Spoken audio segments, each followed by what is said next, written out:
The day I got into Tsinghua University, my father was in a car accident. To raise the 1 million yuan for his surgery, I gave my Tsinghua spot to my father's boss's daughter. I willingly went to a vocational college under her name. In my 3rd year, I juggled preparing for the college to university transfer exam with working at a restaurant. I happened upon my boss and his family celebrating their daughter securing a spot in a study abroad exchange program. By chance, I overheard the truth about the car accident from all those years ago. It was all a malicious scheme. They didn't just steal my life.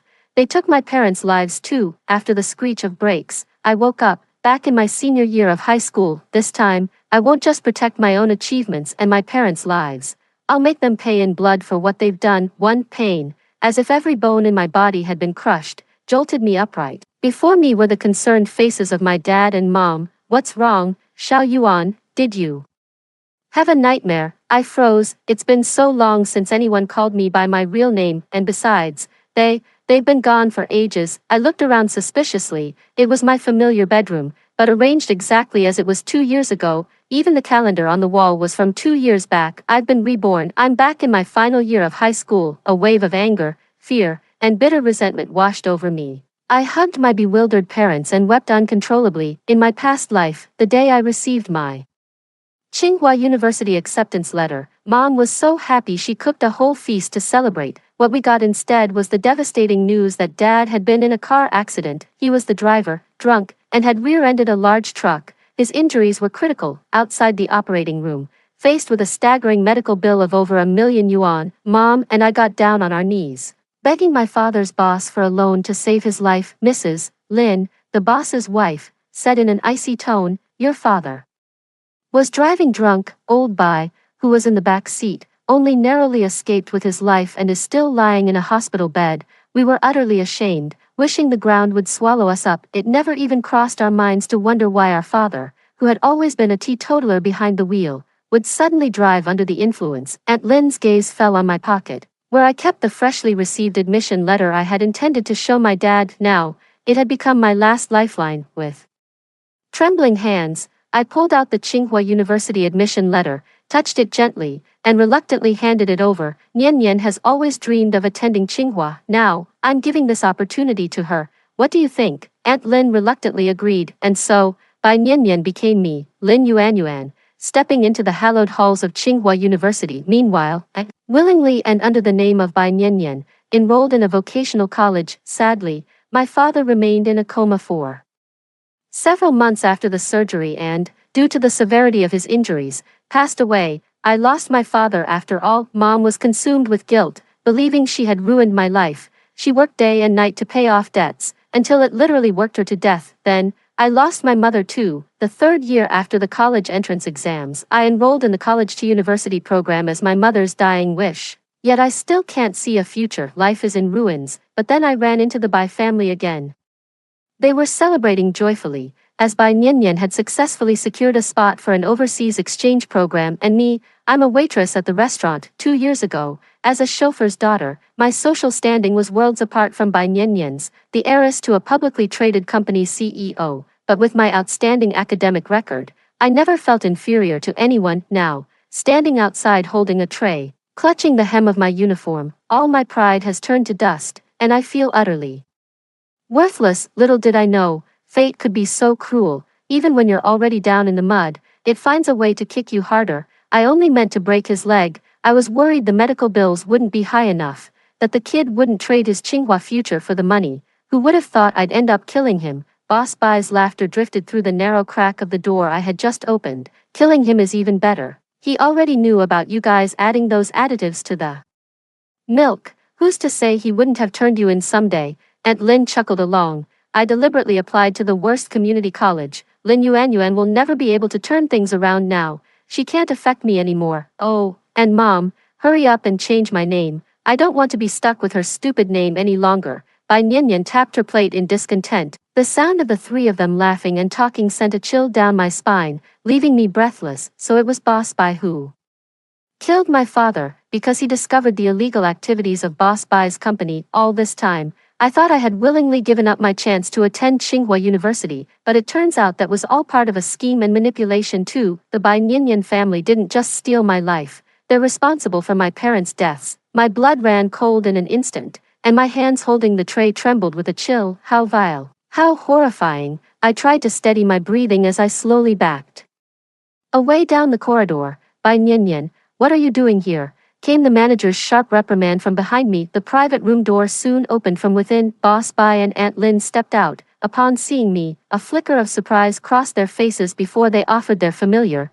kindly smiles. Oh, it's Nyan. Have you been standing out here long? The smile didn't reach their eyes, revealing a hint of something sinister. My mind went completely blank. I don't know how I managed to reply, nor what excuse I gave the supervisor to ask for leave. There was only one thought in my mind: run, go to your family and friends, tell them the whole story, go to the police, ask them to investigate, until a blinding white light flashed, accompanied by the screech of brakes. A car came straight at me, and I lost consciousness. Fortunately, cruel fate finally showed me a sliver of mercy. I've been reborn, this time. I won't just protect my grades and save my parents' lives, I'll make them pay in blood for what they did, too. Why are you crying? Is the exam stress getting to you? Mom held me close, patting my back gently. I shook my head. I've always found studying to be a breeze. I consistently held the top spot in my grade, always beating the runner-up by a solid 10 points or more. The reason I'm crying so hard now is because my parents, whom I had only ever seen in photographs, were suddenly standing right beside me, alive and real, with voices and warmth. They could never understand this feeling of losing something and then getting it back. I couldn't allow myself to linger in the warmth of that embrace for long. Looking at the calendar, there were less than 3 months left until the college entrance exams. I need to make the most of my time and focus on what's more important. Sitting up straight, I spoke with a thick, stuffy-nosed whine. Mom, I'm hungry. I want some milk. All right, you little rascal, I'll get it for you. Mom stood up, smiling with a hint of resignation. My gaze, however, was fixed intently on my father's reaction. Mr. Bai is the CEO of Bai's Dairy. White's Dairy went public 2 years ago. In this day and age, as the only listed company in a remote, small city, it was considered a star enterprise. For many years, my dad had been Mr. White's personal driver. According to Mr. White's account in my previous life, they were illegally adding harmful additives to the milk, and my dad found out. Trusting Mr. White, my dad naively thought he was unaware and tried to warn him out of good intentions, but it ultimately led to his own murder. So,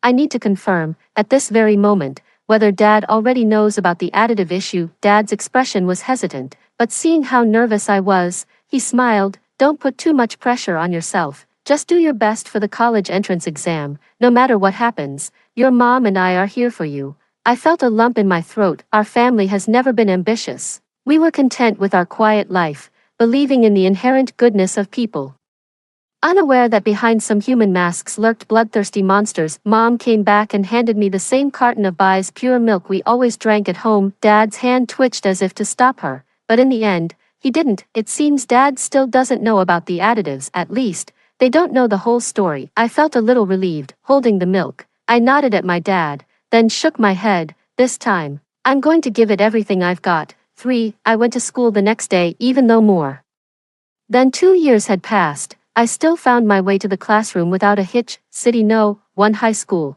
Senior Year, Class 1. This is the place I've longed to return to in countless midnight dreams. The moment I stepped into the classroom, I couldn't hold back my tears. In my past life, those 2 suffocating years at the city's worst technical college were like living in perpetual darkness. No one attended class, no one studied. Fights and makeout sessions were everywhere, and you could even stumble upon people having sex in the grove at night. It's been far too long since I've seen the sight of young people, their faces full of hope in the morning sun, either reciting from memory or explaining problems to each other. No, I should say, I've been out of that world, the world of those people, for far too long. I had just settled into my seat and pulled out my textbook, when suddenly, someone gave my shoulder a sharp tap. Why are you so late? Don't you know it's my turn on duty today? Go clean the blackboard. Bai Nyan, sporting the trendy bleached hair of the time, ordered me around with an air of superiority. I ignored her. I took out a pen, ready to warm up by working through a practice test first. It's been over 2 years, so I'm a bit out of practice. My attitude infuriated Bai Nyan. Snatch. She grabbed my pen and threw it to the ground. I told you to clean the blackboard. Are you deaf? Only then did I look up at her. It's your turn for duty. Why should I clean The blackboard, she let out an angry laugh, blowing a stray lock of her blonde hair away from her face. Why? Because your father is my father's driver, Lin Yuanyuan, that makes you my servant. Bai Niannian has always treated me like her personal servant, ordering me around without a second thought. She didn't even bother lowering her voice at school, announcing it for everyone to hear. In my past life, I felt nothing but shame and humiliation, yet I never once stood up for myself. I was afraid. You see, if Bai Niannian went crying to her father because of me, it could have jeopardized my own dad's job, but now, there's nothing left to fear. I picked up the pen and stood up, towering over Bai Niannian by half a head as I looked down at her. My father is your father's employee. It's a legitimate employment relationship. He gets paid for the work he does. How did you twist that into my whole family being sold to you? Bai Niannian, do you think we're living in the old society where you can just bully people as you please? Don't forget, we're all equals. Bai Niannian opened her mouth, but no words came out. Her face flushed red with anger. An uneducated, good-for-nothing bully who only knows how to use their status and money to put others down. Once you strip away her blustering facade, all that's left is a pathetic clown. The surrounding classmates began to whisper among themselves, coming from ordinary families themselves. The other students had long harbored resentment towards Bai Niannian. In my past life, I tolerated and endured her, never daring to escalate the conflict,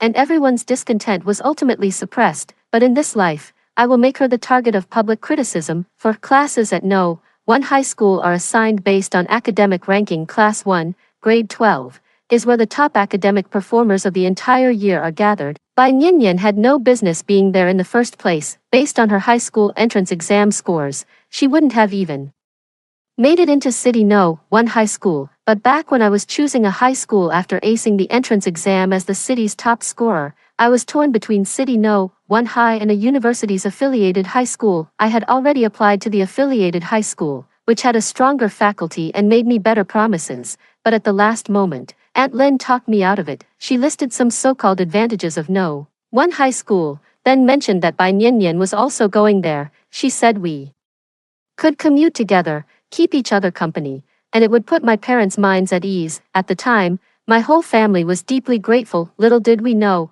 Aunt Lin had already struck a deal with the school's administration. If she could convince me to switch to No. 1 high school, they would admit Bai Niannian, even placing her directly into the top class. Of course, Aunt Lin also paid a hefty school selection fee, but compared to that fee, what the school administration really cared about in our small town, where even getting into a decent high school was a struggle, was securing the city's top scorer and locking in a Tsinghua University spot early. So, beyond the original 50-student quota for Class 1, Bai Niannian was squeezed in as a special edition. Yet, far from being ashamed, she wore it as a badge of honor. She goes around telling everyone that good grades don't matter. If your family has money, you can still get into the top class at first high school. She even mocks those of us who grind through practice problems every day, saying we fried our brains from studying too hard. A group of students who got in on genuine merit were really annoyed, watching her strut around with that superior air. Especially now, Bai Niannian was left speechless.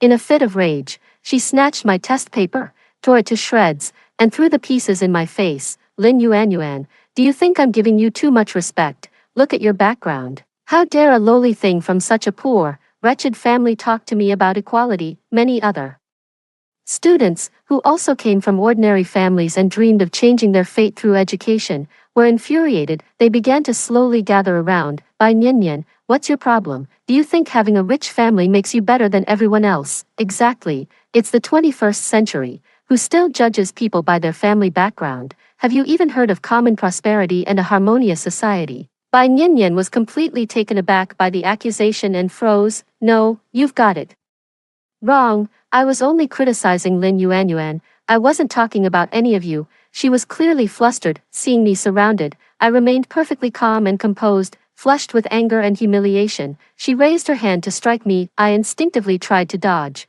but a large hand shoved me backward. Before I could even process what was happening, a tall figure was already standing in front of me. He grabbed Bai Niannian's wrist, his tone deceptively lazy, yet his voice was ice cold. I made the duty roster. If you have a problem with it, take it up with me. Class monitor, Lu Xianyu. He stepped in front of me, blocking Bai Niannian's slap. I was suddenly reminded of the last messages he sent me in my past life, and my eyes welled up with tears. 5. In my past life, because Bai Niannian was always ordering me around in class, treating me like a servant for all 3 years of high school. I kept my head down and rarely spoke to my classmates, a young and sensitive heart, even with the best of grades, still worries that others might look down on them. We weren't even close in school, let alone after graduation. I lost all contact with my high school classmates, so, after starting college, I was utterly surprised the moment I received a message from Lu Xianyu. Lin Yuanyuan, I went to Tsinghua to find you. Why did they point me to Bai Niannian? Where are you? Did she steal your identity to get into Tsinghua? Lin Yuanyuan, are you in some kind of trouble? I can help you.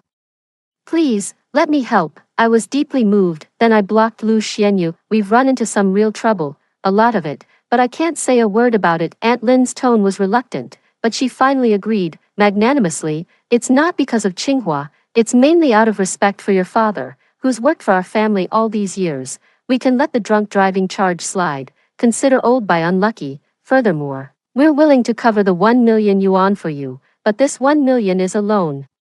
You don't have to pay it back for now, but if she didn't say anything more, I understood that if I wasn't obedient and caused trouble for them, then this 1 million yuan debt would come crashing down on our heads. That day, she held a voice recorder and captured my every word verbatim. It was I who deliberately assumed Bai Niannian's identity to attend school, and it was also I who took the initiative to request the forgery of the documents to swap our 2 student registrations and household records. I'm the one who broke the law. Afterwards, every time Mom remembered that recording, she'd slap herself in regret. Xiao Yuan, it's our fault. Your father and I have ruined every path you could have taken. I held her, and we could do nothing but weep. What else could we do? My father was lying in the operating room, waiting for emergency care. That money was for his life. Every minute counted. We had no room to negotiate. We were completely at their mercy. Afterward, we even knelt in gratitude to thank Mr. Bai and his whole family. All the bitterness and resentment,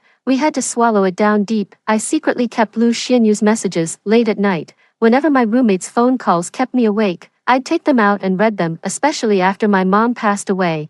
I would often look at these messages, reminding myself over and over, your name is Lin Yuanyuan, not Bai Niannian. There are still people in this world who care about you. In this life, right now, I stand behind Lu Xianyu. A corner of the boy's uniform, carrying a faint scent of soap, was lifted by the breeze, and I suddenly felt a little dazed. In my past life, perhaps this boy also wanted to stand in front of me like this, to help and protect me. Bai Niannian's arrogant bluster was instantly extinguished when faced with Lu Xianyu. Everyone in the class knew she had a crush on Lu Xianyu. Bai Niannian lowered her head and said reluctantly, I'm not unhappy with the duty roster you made. She then turned and shot me a fierce glare before going to clean the blackboard. Lu Xianyu turned around, looked at me, and flashed a slightly roguish smile. He let out a long, melodious whistle and walked away. For 2.5 years of high school, we barely exchanged a word. This time was no different. Instead, a young girl named Cheng Xinxin came over and tugged at my sleeve. A timid voice said, Lin Yuanyuan, don't be upset. My dad is a driver too, the kind that drives big trucks. So what if we're poor? My dad earns his money honestly and has never felt inferior to anyone. Someone I'd never crossed paths with in my past life was now earnestly using her own story to comfort me. I gave her a nod. I hesitated before Cheng Xinxin could turn away, pointing at the practice test in her hand. The answer to that problem is way too convoluted. If you want, I can show you a much simpler method. This was the first time I had ever tentatively, on my own initiative, extended an olive branch. The girl with the round, dumpling-like face widened her almond-shaped eyes in surprise. Why yes, please, the top student in our grade is offering to help me. That's amazing. 6. At noon, Cheng Xinxin asked if I wanted to go to the cafeteria with her. I used to rush to the cafeteria right after class to grab food for Bai Niannian, pack it up, bring it back to her, and then eat at my own desk while working on problems. This was the first time someone had invited me to eat together. I agreed without a second thought. When we got there, I realized it wasn't just the two of us. A few people had taken a table and waved us over to join them. Senior year studies were intense. Over the meal, everyone was discussing the mock college entrance exam that had just finished. Someone nudged the classmate who was holding forth with their elbow. The top student in the grade is right here. Why are you trying to show off? The person turned and saw me, immediately falling silent, their face flushing bright red. I quickly waved my hand. No, no, I hadn't thought of the solution he just mentioned either. Could you please continue? Only then did that classmate perk up, raising an eyebrow. See, I told you my approach was really innovative, going back and forth. We thoroughly analyzed that major problem and the corresponding question type. Finally, the classmate looked at me and said with a sigh, Lin Yuanyuan, I never realized you were so down to earth. You never talked to us before. So I just assumed you thought you were too good for us because of your grades. As I stood there stunned, the others around us nodded in agreement. Down to earth. I repeated those 4 words silently in my head and couldn't help but laugh. That's giving me way too much credit. Forget about now. Bai Nianyan doesn't even look at me, and in the future, I mean, in my past life's future, if they ever found out I'd delivered takeout, washed dishes, and waited tables, would anyone still describe me as approachable? Just as I was thinking that, a bottle of cola suddenly appeared before my eyes, following the hand. With prominent knuckles holding the cola, my gaze met Lu Xianyu's grinning face. He came from the table behind, carrying a tray, and with a long stride, he squeezed himself into the seat opposite me. Instantly, the 2 boys beside him were jostled so hard they grimaced in pain, starting to eat in the cafeteria. Come sit at our table next time, Lu Xianyu said with a smile, his peach blossom eyes crinkling, especially bright. Cheng Xinxin gestured dramatically, blocking the way in front of me. No way, Yuanyuan is sitting with us. She's going to help us with our problems. Lu Xianyu let out an oh, and said, all right then, I'll come to your table from now on. I want to listen in too. The 2 guys next to me had a look of utter, oh, no, on their faces. Life just wasn't worth living anymore. When I got back to the classroom, I was a bit later than Cheng Xinxin and the others. Sure enough, Bai Nianyan was already waiting at the door. Where's my food? She hissed through gritted teeth. I had considered pretending to forget, but now I couldn't even muster the energy to humor her. Didn't get any, I said, walking past her. Bai Nianyan grabbed my sleeve and yanked me back. Lin Yuanyuan, aren't you afraid I'll have my dad fire your dad? That's exactly what I want. I really hope he gets fired. Do it, please. If my parents weren't still seeing the Bai family through rose-colored glasses, and I couldn't find a good enough reason, I would have told my dad to quit a long time ago. It's best if they never find out anything. A peaceful, stable life is all I want. I pried her fingers open one by one. Have it your way. Bai Nianyan was absolutely furious. Say that again, I dare you. In the classroom, students who had been sleeping with their heads down were jolted awake. Bai Nianyan, will you shut up already? Stop fucking bullying Lin Yuanyuan. A furious roar. Then silence. Perfect. That's exactly the effect I wanted. 7. This is why Bai Nianyan dares to covet my achievements. On one hand, her family had the connections to pull off the forgery. On the other, she was convinced I would never take the initiative to report it. This way, the whole scandal of her impersonating me to get into Tsinghua was kept completely under wraps between our 2 families.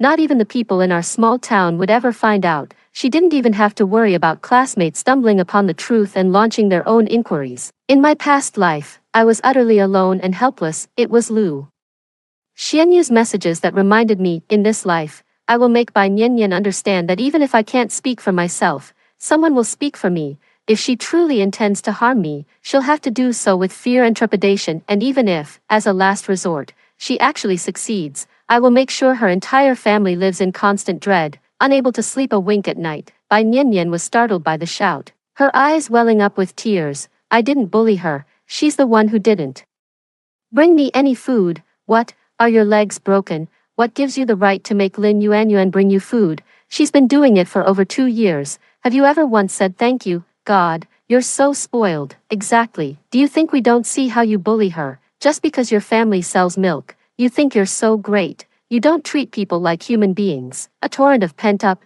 simmering, empathetic resentment poured towards Bai Nianyan, leaving her frozen in shock. Someone as spoiled as her from childhood will never understand that while people may bow to money and power for a time, they will not endure endless humiliation. Bai Nianyan finally ran out of the classroom in tears. I remained composed the entire time, yet my classmates still gathered around to comfort me, one by one. It's all right, I said, I'll be free of her soon. After school, I walked over to help Bai Nianyan pack her school bag. It was a habit I'd kept from our 3 years of high school. Her eyes were swollen like eggs, and she glared at me fiercely. Humph, so you finally admit you were wrong. I tidied up the books, notebooks, and pens she had scattered about. putting some back into the desk drawer and the ones she needed for the night into her bag. The driver will be here to pick you up soon. Could you give me a ride too? I said in a low voice. Bai Nianyan suddenly laughed. So now you need a favor from me, and you're scared. Lin Yuanyuan,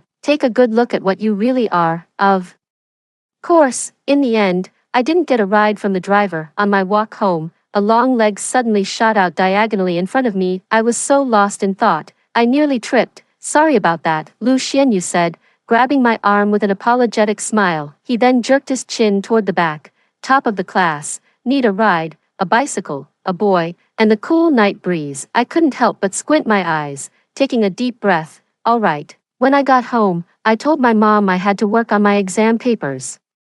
And not to disturb me, I sat down at the desk and pulled out my phone. I opened an app, and it showed that the recording was still in progress. I clicked in, and the voices of Bai Nianyan and Aunt Lin came through clearly. At noon, I left the cafeteria before Cheng Xin and the others, but I got back to the classroom after them. In between, I ran off to buy a voice recorder. It could be controlled and monitored remotely. It was high-tech, and very expensive. It used up all the pocket money I'd saved for years, but it was worth it. While helping Bai Nianyan organize her school bag, I slipped it into a hidden compartment she wouldn't notice. I'd been wondering all along, what was the real reason behind those vicious schemes in my past life? Using my father's death to force me to transfer schools, was it because my father discovered their illegal activities, or was it simply that they coveted my academic achievements? What on earth could drive them to cold-bloodedly murder the living familiar people right beside them, and these victims, even in their final moments, were still thanking them for years of care,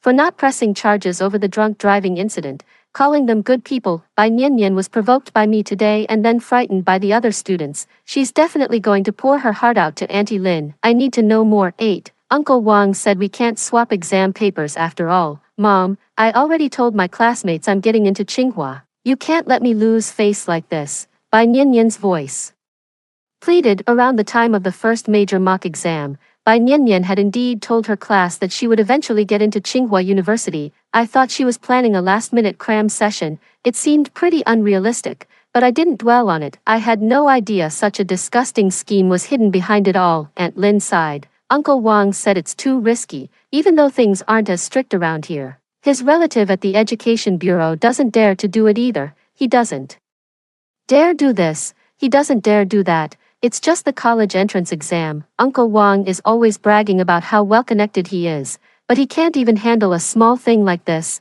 I closed my eyes, speechless. She really is both ignorant and arrogant. Sweetheart, if it really doesn't work out, we can always go abroad. I'll talk to your dad too. The prestige might not match Tsinghua, but it's just a matter of money. No, I want Tsinghua. Why can Lin Yuanyuan go? But I can't. Isn't Dad always upset that I'm not as good as that driver's daughter? Honestly, the best approach is to get Lin Yuanyuan to agree to swap with you willingly.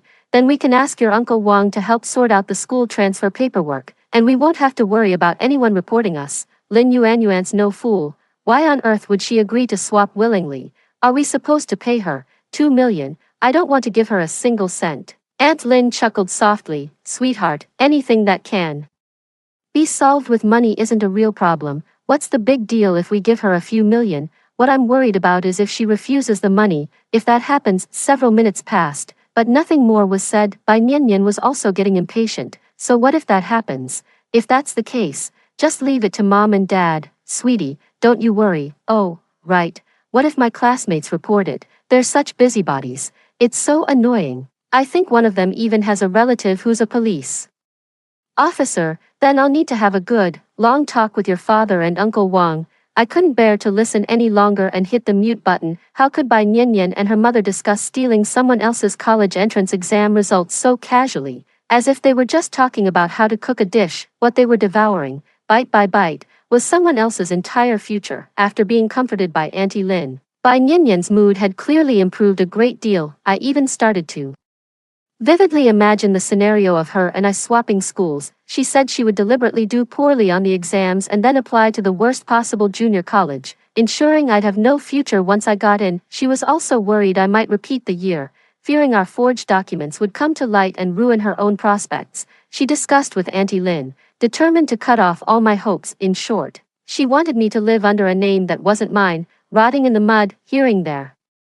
laughter crackle through the phone line. I felt as if I'd plunged into an icy abyss, my body trembling uncontrollably. All of this, for now, is merely a distant fantasy, yet in my past life, it was a brutal, bloody reality I lived through. Back then, I was so full of assumptions. I thought that with Bai Nianyan's usual ability, she scored so poorly because she had an off day during the exam, and she applied to that school by mistake. I thought that even though Aunt Lin made those demands, she was forced into a corner. She told me not to retake the exams and to hide my identity out of fear that I might get caught. Looking back now, it wasn't that I was too naive, it's that they were far more malicious than I ever imagined. I unclenched my tightly balled fist, my palm nearly bleeding from where my nails had dug in. I saved the recording, made a backup, and uploaded it to an online cloud drive. At the time, cloud storage was still a relatively new concept, and its reliability was questionable.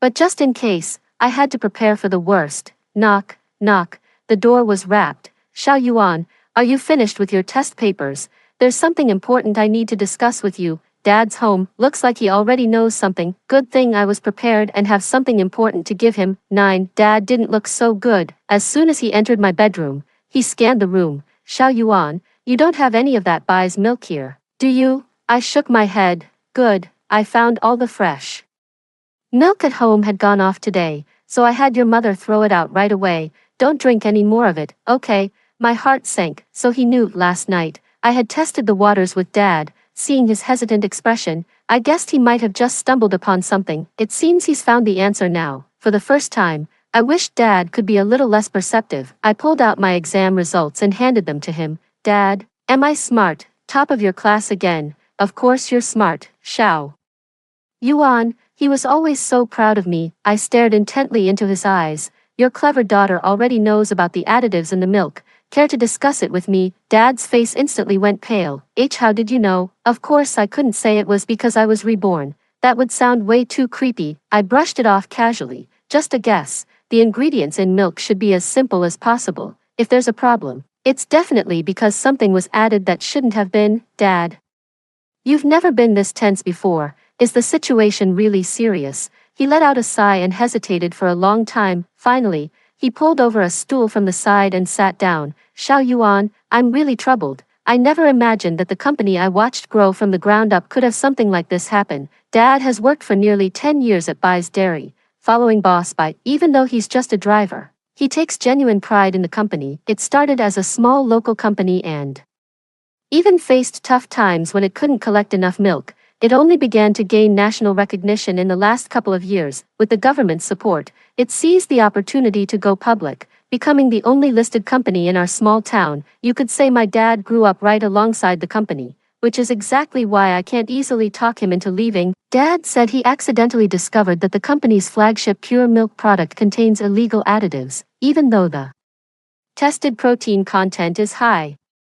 It's actually harmful to human health. Dad, what are you going to do about it? I definitely have to tell Mr. Bai. He's always busy with major financing and expansion plans. If his employees are pulling this kind of stunt, it'll be too late by the time he finds out. Just as I thought, his first instinct was that Mr. Bai was innocent. How are you planning to tell Mr. Bai? Of course, I need to present him with the evidence first. Otherwise, with just my word against theirs, Mr. Bai might think I'm slandering my colleagues in the production department. It seems that in the previous life, my father showed Mr. Bai the evidence, afraid he was being kept in the dark. Naturally, Mr. Bai wouldn't be grateful for my father's well-intentioned warning. He would only feel threatened, knowing his weak spot had been exposed. Dad, everything you're saying is based on the assumption that Mr. Bai doesn't know. But what if? I leaned in, enunciating each word clearly. What if he does know, or worse, what if he orchestrated the whole thing himself?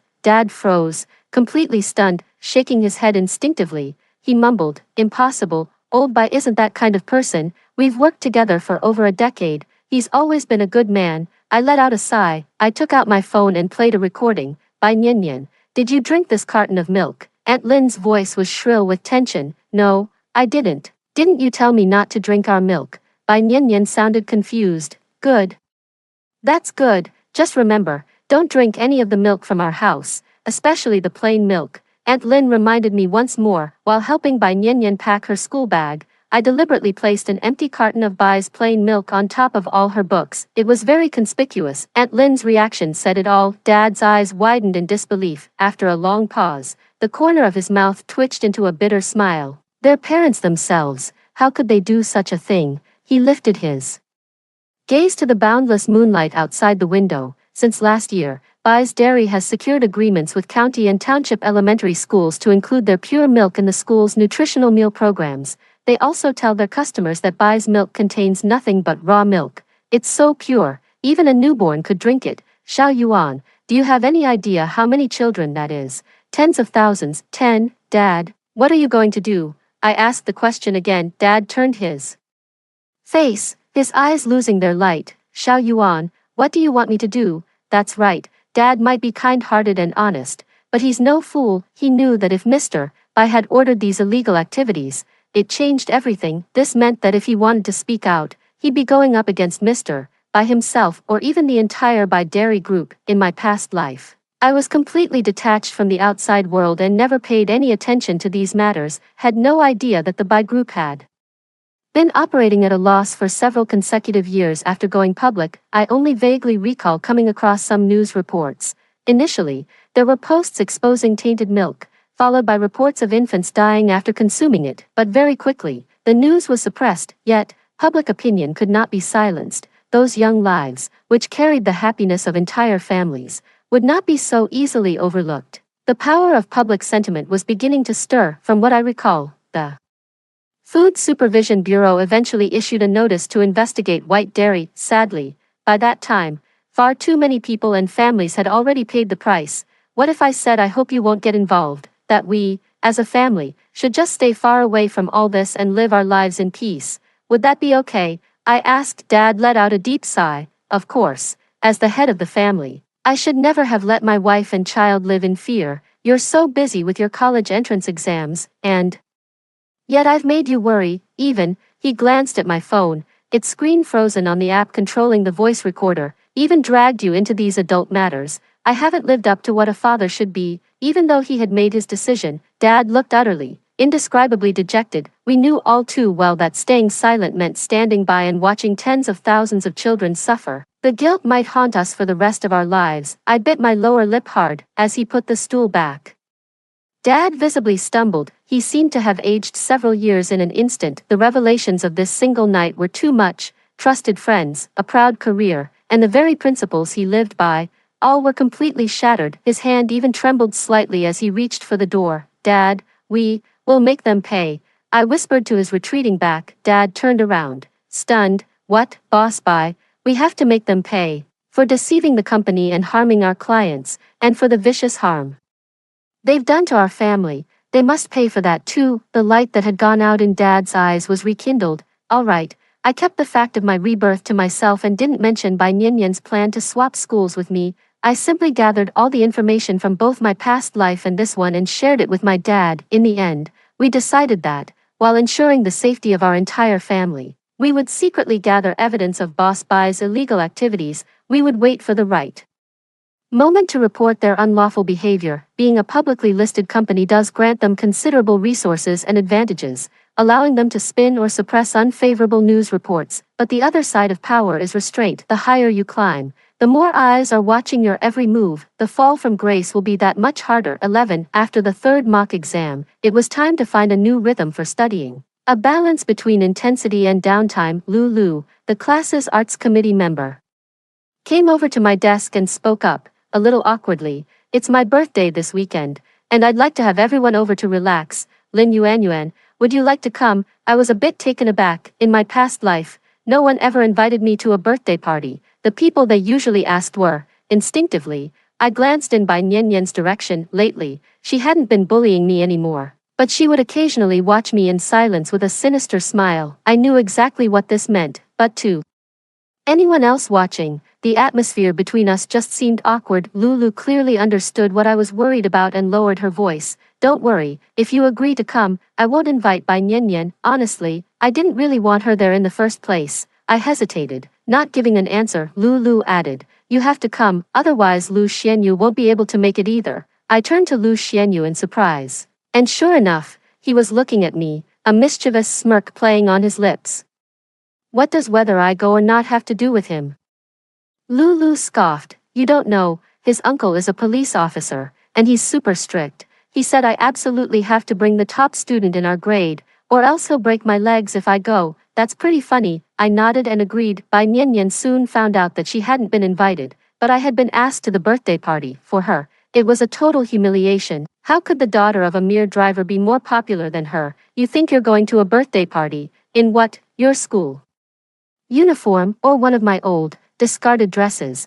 And what are you planning to give as a birthday gift? Don't tell me it's a ride-hailing coupon. Huh, if it were me from my past life, still clinging to a fragile sense of pride back then, hearing these words would have filled me with shame. But later, after going through times when I was suffocated by debt and the daily struggle to put food on the table, I learned to let even the harshest insults go in one ear and out the other. But Lu Xianyu was different. He walked over to me, putting distance between himself and Bai Niannian. That's none of your concern. You weren't even invited, so why are you still here making a fuss? Bai Niannian was absolutely furious. Lulu's birthday party was scheduled for the evening. In the afternoon, Lu Xianyu asked me to meet up, under the pretense of needing to ask me a question. He took me on his bike to go shopping for clothes. A young person's little schemes are actually quite easy to see through. The moment I got his message, I even thought it was a bit childish, but as I tried on dress after dress, with his eyes sparkling as he watched, listening to him rack his brains to come up with all sorts of awkward, nonsensical idioms to praise me, I still couldn't help the way my heart raced. The more one has struggled in the filthy muck, the more one is moved by something clean and pure. It wasn't until I put on a white dress that Lu Xianyu's eyes noticeably widened. Then he shook his head again. No.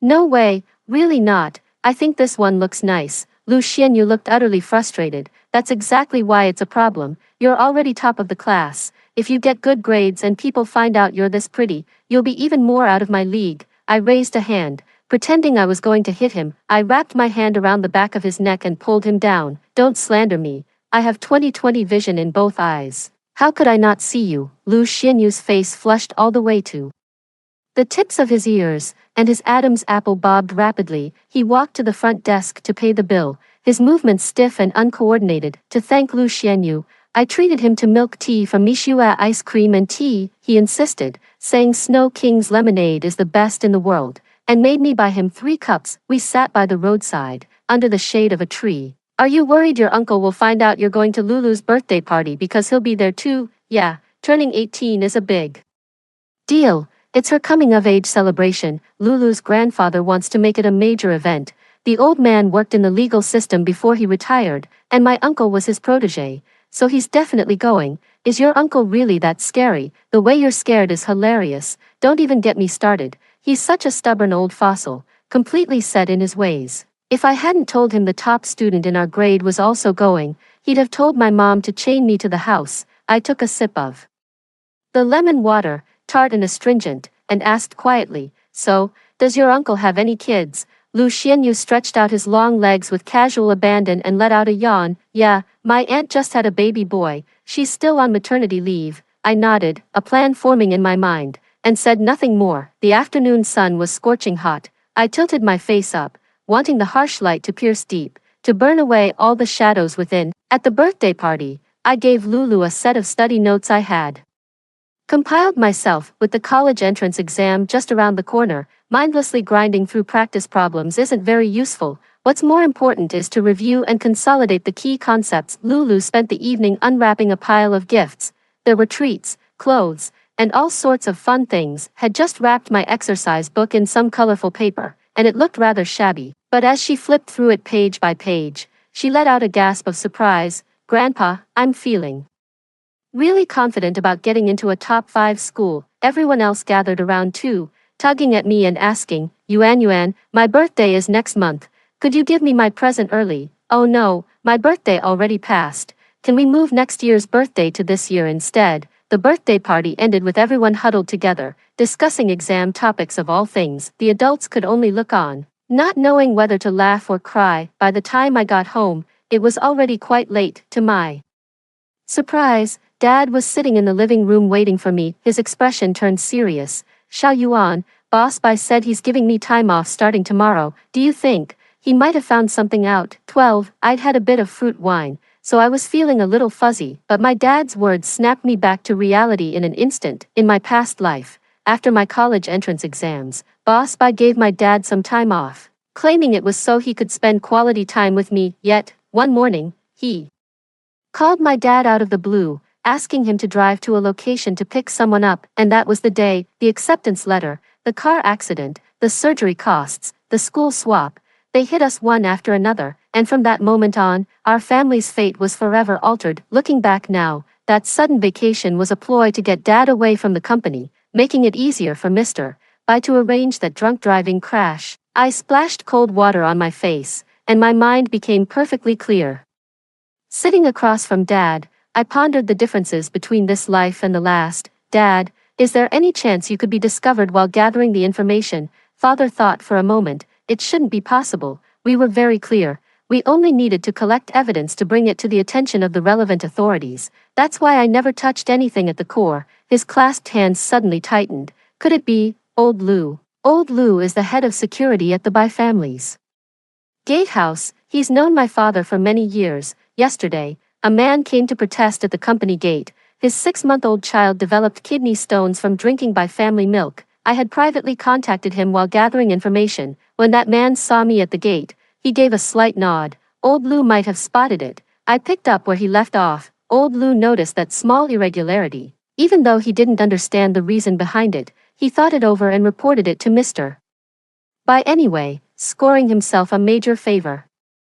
Dad ran a hand through his hair in frustration. Old Lou wouldn't, would he? There's no should or supposed to. After living through a past life, I'd long since stopped expecting anything from human nature, but I still needed to confirm whether Boss Bai already knew. To plan the next move, you first have to know what the enemy is up to. We woke Mom up. She was groggily complaining at first, but seeing how serious both Dad and I were, she snapped to attention. Mom, ask Old Lou's wife to go shopping with you tomorrow. Mom glanced at the time. It's almost midnight. Isn't it a bit strange to ask someone to go shopping now? It's meant to be strange. Sure enough, Old Lou's wife initially agreed in a daze. Just a few minutes later, she called back, saying she'd suddenly remembered she had something on tomorrow. It seems Old Lou's wife thought it was odd, told Old Lou about it, and he put a stop to it. It's clear now, whether out of guilt or fear, Old Lou wants to cut all ties with our family. After coaxing Mom back to bed, Dad and I exchanged a look. We have to prepare for the worst. 13. The calm before the storm of the college entrance exam. Aunt Lin even asked by Nian Nian how I was doing lately, urging her not to disturb my exam preparations. I couldn't help but laugh when I heard that. It's just like a kind-hearted butcher playing music for the cow before slaughter, worried the beef might turn out tough. Before the exam, I handed Lu Xianyu a small, neatly folded note. If there ever comes a day when you can't find me no matter what, then open this and read it. He blinked. Does that mean I'll be able to find you no matter what? That's a pretty logical conclusion. He excitedly kissed the little note over and over, tucked it into his pants pocket, and gave it a pat. This is my good luck charm. You should probably take that out. It counts as bringing unauthorized material into the exam. Oh, after the college entrance exams ended, I didn't feel a shred of relief. Instead, the tension only grew. Boss Bai is bound to make a move soon. Nervous, worried, and filled with dread. Even though I was prepared, I still worried something unexpected might happen. Even the slightest mishap could mean reliving the nightmare of a past life. The day the scores came out, early in the morning, a phone call came in, asking Dad to go pick someone up on short notice. They moved up the plan, not even waiting for the official notification. It seems that in this life, Mr. Bai, believing my father has been investigating him in secret, has already completely cast him as an adversary. Mr. Bai is genuinely rattled. On the phone, Mr. Bai's tone was as gentle as ever, apologizing for disturbing our father-daughter vacation and warmly wishing me high marks. Honestly, even in this life, despite already knowing his plan, I still can't fathom how such soothing words could conceal such a malicious intent. I didn't even check my score. I just sat on the couch, waiting. Mom thought I was worried about my score, and she kept stroking my back to comfort me, saying, "Don't be nervous." The phone rang, startling me so much I dropped the cup in my hand. I answered. A clamor of voices came through the line. "Are you a family member of Lin Jigua? Drunk driving accident. Get to the hospital now." 14. The hospital, a painfully familiar scene. The operating room light was on, nurses were rushing back and forth, and critical condition notices were being signed one after another when Mom heard the initial surgery costs alone would be $1 million. Her legs went weak, and she nearly collapsed to her knees. I helped her up and guided her to sit in the adjacent seat. I walked over to Aunt Lynn, who stood nearby with a frosty expression. Your father drove drunk, and because of him, Old Bai was seriously injured too, she said, glaring at me. How did Mom and I respond to that in our previous life? I'm so sorry, Mrs. Lynn. He's usually very responsible. I don't know why he would drink and drive this time, but a life is at stake. Could you possibly lend us the money to get the surgery done first? But now, I just feel utterly exhausted. Auntie Lynn, tell me, which one of these surgeries is for Uncle Bai? She was stunned. What do you mean by that? Are you refusing to take responsibility?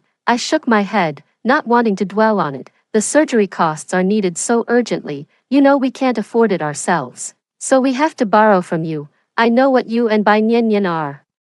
After, let's find a place to talk. The cafe next to the hospital, a quiet booth. I slowly stirred my latte, while Aunt Lynn across from me grew increasingly uneasy. It's always been this way. The more flustered I am, the more calmly they watch the show. The calmer I am, the greater the storm raging within them. Yuan, dear, I know this all happened so suddenly. It must have been frightening for a child like you. She placed her hand on the back of mine, delicate, soft, and cold, like a slithering climbing serpent. I pulled my hand away, ignoring her insincere comfort. A light, scoffing laugh escaped me. Auntie Lynn, the plan is going smoothly, isn't it? She was taken aback for a moment, the concern on her face slowly fading. What do you know? Setting down the coffee cup, I pursed my lips. I know everything. When you get down to it, all of this is just the accumulation of years of resentment. You and Uncle Bai are successful in every way. You make good money, your careers are thriving.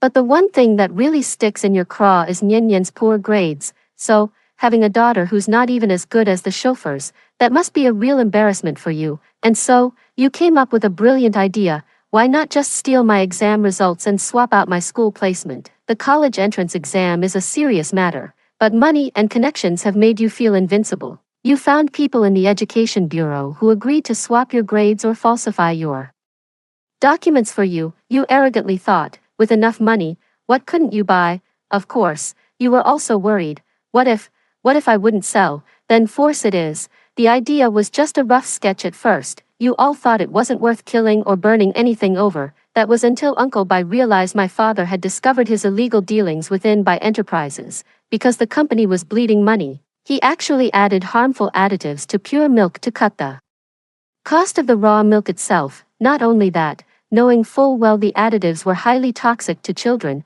he still went ahead, driven by sheer greed, to target elementary schools and the infant formula market. How could you be so brazen? It's still arrogance. He knew that in these down-market county and rural areas, the people are poor and uneducated. The mere title of a publicly listed company is enough to scare them off from seeking justice, just like your judgment of my entire family, poor, yet simple and honest.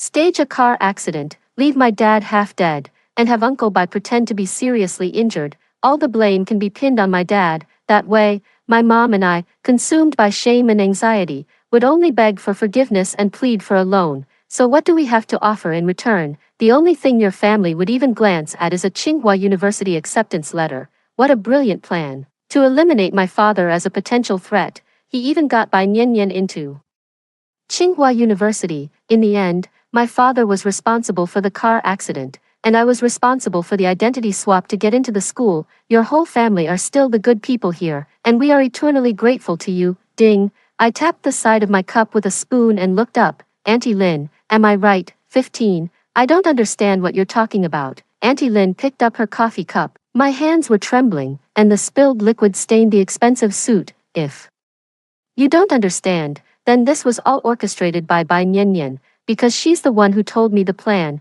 After my dad left following the call from Uncle Bai, I received another call. Guess who it was from? Can you imagine how overjoyed Bai Nian was? She knew her plan had succeeded, and she was as thrilled as if she'd been accepted into Tsinghua University. She shared with me her so-called journey of learning. I just kept laughing, but my voice was already trembling with excitement. Smack, Aunt Lin slammed her cup on the table, spilling coffee everywhere. Don't you dare slander our Nyen Nyen. She doesn't know anything. We never told her about any additives or faking a car accident. I finally let out a long sigh of relief. Oh, so you admit it, Aunt Lin quickly caught on, her face turning as white as a sheet. A vein bulged on his forehead as he grabbed a nearby dinner knife and lunged at me. Lin Yuan, what on earth are you doing? What do you mean by saying all this? I merely raised a hand to block it and then held still. I let the blood flow freely from the wound to keep her from getting too agitated. I even slowly spread my hands open, a gesture of surrender. I'm only saying all this to beg you.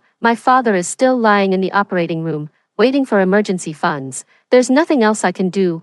I can only beg you. Please lend us the money. Please just let us be. Aunt Lin let out a low, quiet laugh. She couldn't hold it back. It seemed almost pathological. You're as sharp as I thought. It's true, there's nothing you can do right now. Only my money can save your father. I can lend you the money, but I want Tsinghua too. We've planned this for so long. I won't let it all come to nothing in the end. Listen, kid, you need to understand something. Even if your father pulls through this accident, there's no guarantee there won't be a next time. She tossed the dinner knife aside flippantly and shook her head. So, intelligence really is useless. When it comes down to it, only money can save your life.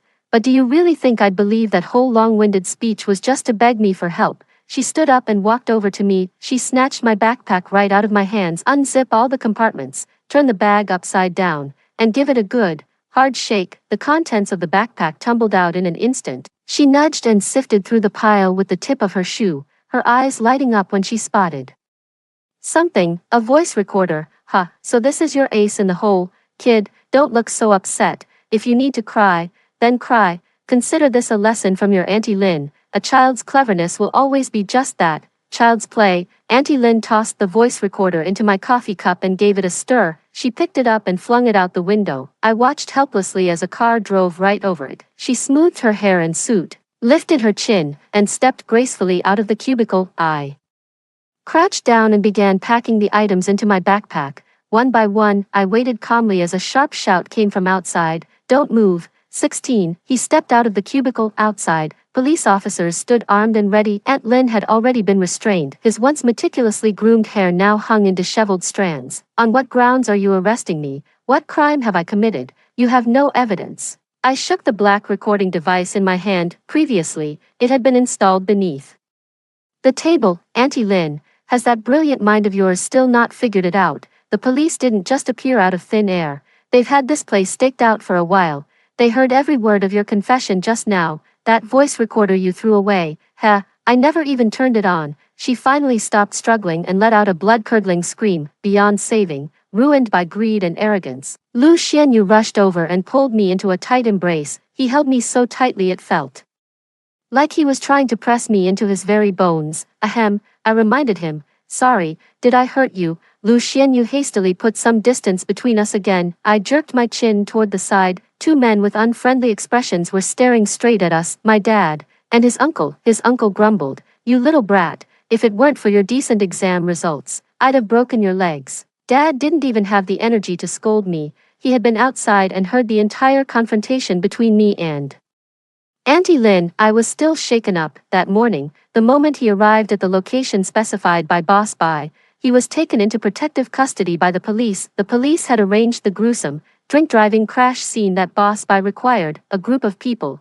well concealed, could only watch as he feigned injury and squeezed himself into the less damaged back seat. Of course, Boss Bai had his own people planted in the hospital, but they had already been neutralized by the police. What remained was a stage set solely for the performance of Boss Bai and Auntie Lin. Xiao Yuan, it's my fault for not protecting you better, for letting you face all this alone. Dad's eyes were red-rimmed, his voice trembling, just like I used to. I took his large hand in mine and acted coquettishly. Dad, being protected by you and Mom, and being able to protect you both in return, that's what makes me feel truly blessed and grateful. In my past life, the utter loneliness and helplessness of losing everything still jolts me awake from nightmares from time to time. Dad and I comforted each other. Lu Xianyu was beside me, tending to my wound. Thankfully, the knife hadn't cut very deep. Many times, the boss watched his clumsy bandaging technique, but held his tongue. Fine, Forget it, so what if it's ugly? What can you do? Just before taking Auntie Lin away,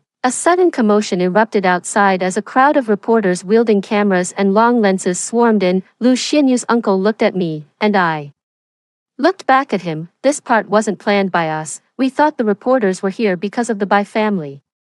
Not at all. It turns out it was because I topped the city in the exams. In my past life, this college entrance exam was the dividing line between light and darkness for me. I would often take out this set of exam questions and work through them over and over again. Who would have thought? This time I was so preoccupied with wondering when Boss Bai would make his move that I got a bit careless and ended up scoring a little too high. Sigh. I should have intentionally gotten a few questions wrong.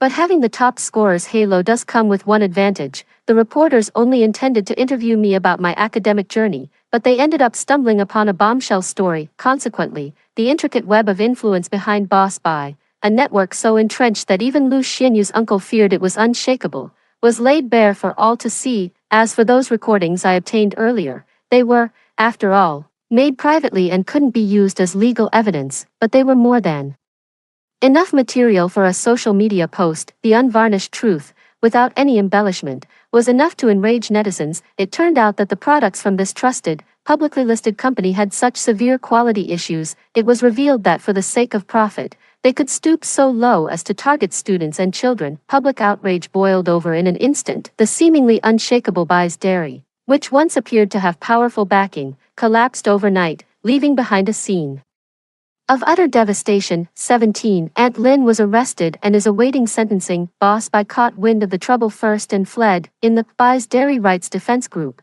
parents who had lost children or were watching their children be consumed by illness received a message from an anonymous user. It contained several very detailed addresses, along with a friendly reminder: obey the law and refrain from any extreme actions. 3 days later, news of Boss Bai's death became the front page headline in all our local newspapers. It was as earth-shattering as the day the Bai Group went public. Dad, after all, was the one who served as Mr. Bai's driver diligently for 10 years. Bai Niannian came to plead with me, hoping Auntie Lin would get a lighter sentence, yet her tone was still haughty and overbearing. I looked at the person before me, who remained arrogant even in their downfall, and smiled. Bai Niannian, you were terrified when you tried to harm me, weren't you? You were so worried I'd make a comeback and come for revenge. But I feel nothing towards you. Do you know why? With a smile, I tore up the check she handed me and threw the pieces in her face. Because you're a hopeless mess. You'll never get back up again. Oh, right, I offered a final, well-meaning reminder before leaving.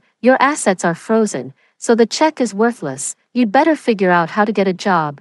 My assessment of Bai Niannian was spot on. 2 years later, someone posted in the high school group chat that she had jumped to her death. Before jumping, they unfurled a banner, proclaiming that their whole family had done nothing wrong. Others said it wasn't suicide, that she was pushed by a grieving parent who had lost a child. In the end, no one cared. Only Aunt Lin, who heard the tragic news while in prison, went mad. Someone in the group chat said, "How tragic." Ching Xinxin replied, "Tragic? What's so tragic about it? They've ruined countless families and even tried to harm Yuan Yuan. They got exactly what they deserved." I didn't say anything. I just glanced at the group chat and then turned off the screen. I'm preparing my application materials for the study abroad exchange program, but that's getting ahead of the story. After the Gaokao results came out, our entire senior year class 1 got together for a meal. Of course, Bai Niannian was there. In this life, Lu Xianyu performed exceptionally well on the exams and got into a prestigious 985 university in Beijing. I was so happy for him. That day, I took out the white dress he bought me, put it on, and did my makeup lightly. When everyone saw me, they were both thrilled and heartbroken for me, offering their congratulations one after another. Only Lu Xianyu kept his distance from me. We didn't speak a word to each other the entire time. After the meal, the classmates left one by one. For many, after saying goodbye on this day, they would never meet again in this lifetime. I called out to Lu Xianyu from behind, "Did you open and read that little note?" He looked a bit awkward. "No. It's not like I won't be seeing you again anytime soon." I nodded with a light chuckle. The note contained a URL, a username, and a password. That's where my dad and I stored all the evidence we gathered. I thought, if I ultimately failed to save my family, I knew you were the only person in this world who would tell the truth for me. After a moment of stunned disbelief, Lu Xianyu's eyes welled up with tears. The person who was always so Carefree now wore an uncharacteristically earnest expression. Top of the class. Thank you for believing in me. Actually, I knew all along that you used me to provoke Bai Nian, that you contacted my uncle through me for protection and to stand against the Bai family. I knew everything. I'm really glad I could help. Next time, just tell me directly. The young man smiled, a bittersweet yet sincere expression. With a wave of a pale arm, he turned away with a carefree air, as if stirring up the very wind of summer. Lu Xianyu, come find me at Tsinghua when the new term starts. I shouted at his retreating figure. The young man halted in his tracks. He turned around,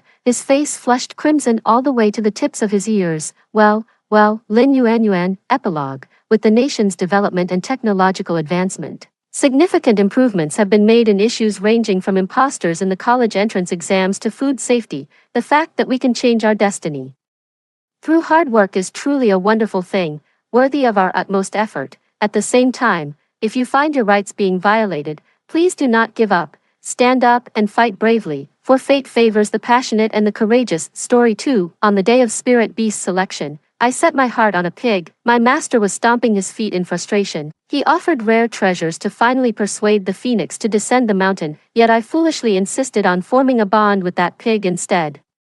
I sighed quietly to myself. In my past life, I failed to see the unspoken affection between senior sister and Danfeng, stubbornly insisting on forming a cultivation pact with him. When the demonic forces attacked, Danfeng sacrificed half his cultivation to break our pact and protect senior sister instead. Meanwhile, I met a gruesome end at the hands of those demons. Given a second chance at life, one ought to know their true worth. Every disciple of the sword sect must undergo worldly trials after foundation establishment to consolidate their cultivation.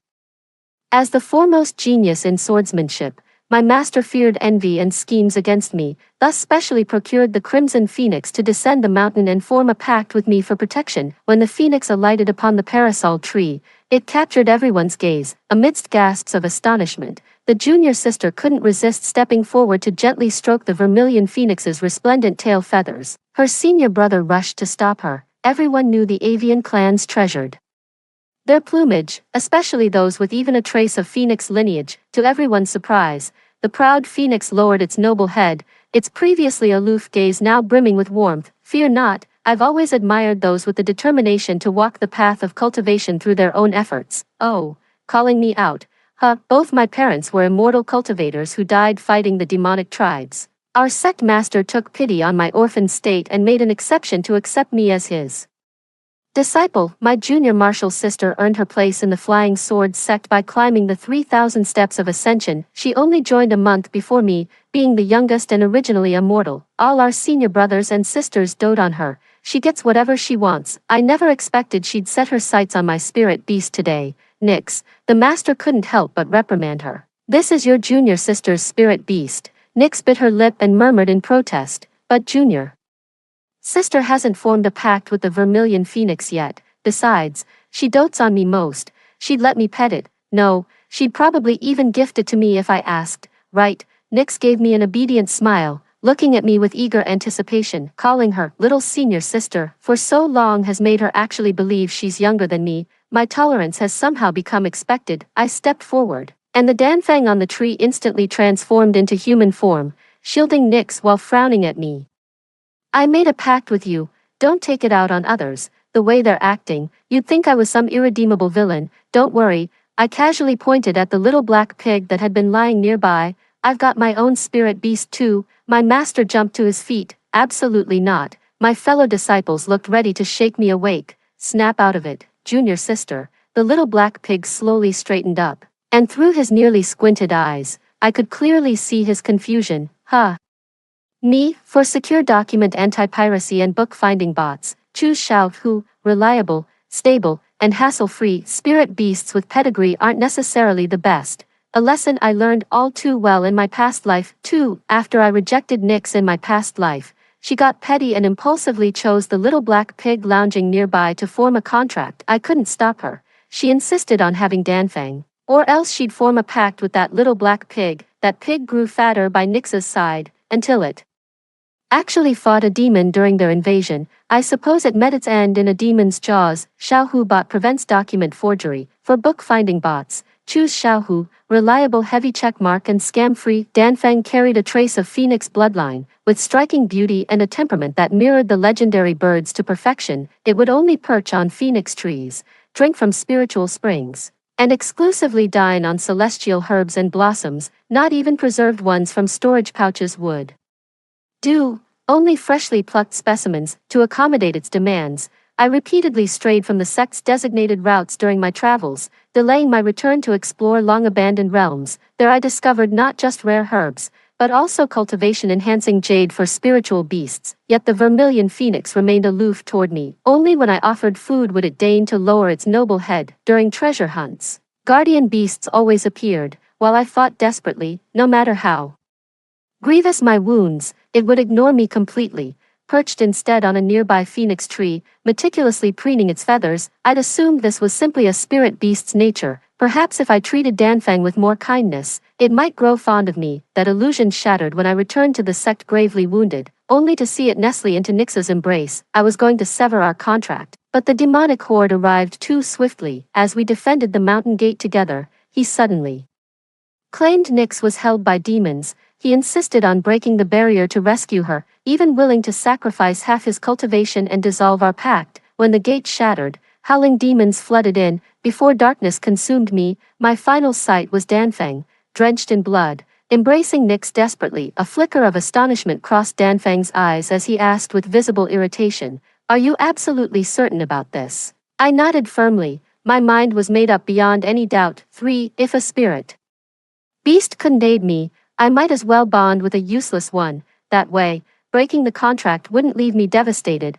Perfect timing. Danfeng grasped Nyx's hand. "I shall form a pact with her." The master tried to persuade again, but Maeve possesses the strongest spiritual power in our sword sect. Forming a pact with her would elevate your abilities to new heights. Moreover, Nyx hasn't even established her foundation yet. This violates our sect's rules. Nyx grasped Danfeng's hand firmly. "Master, Danfeng is already powerful on her own.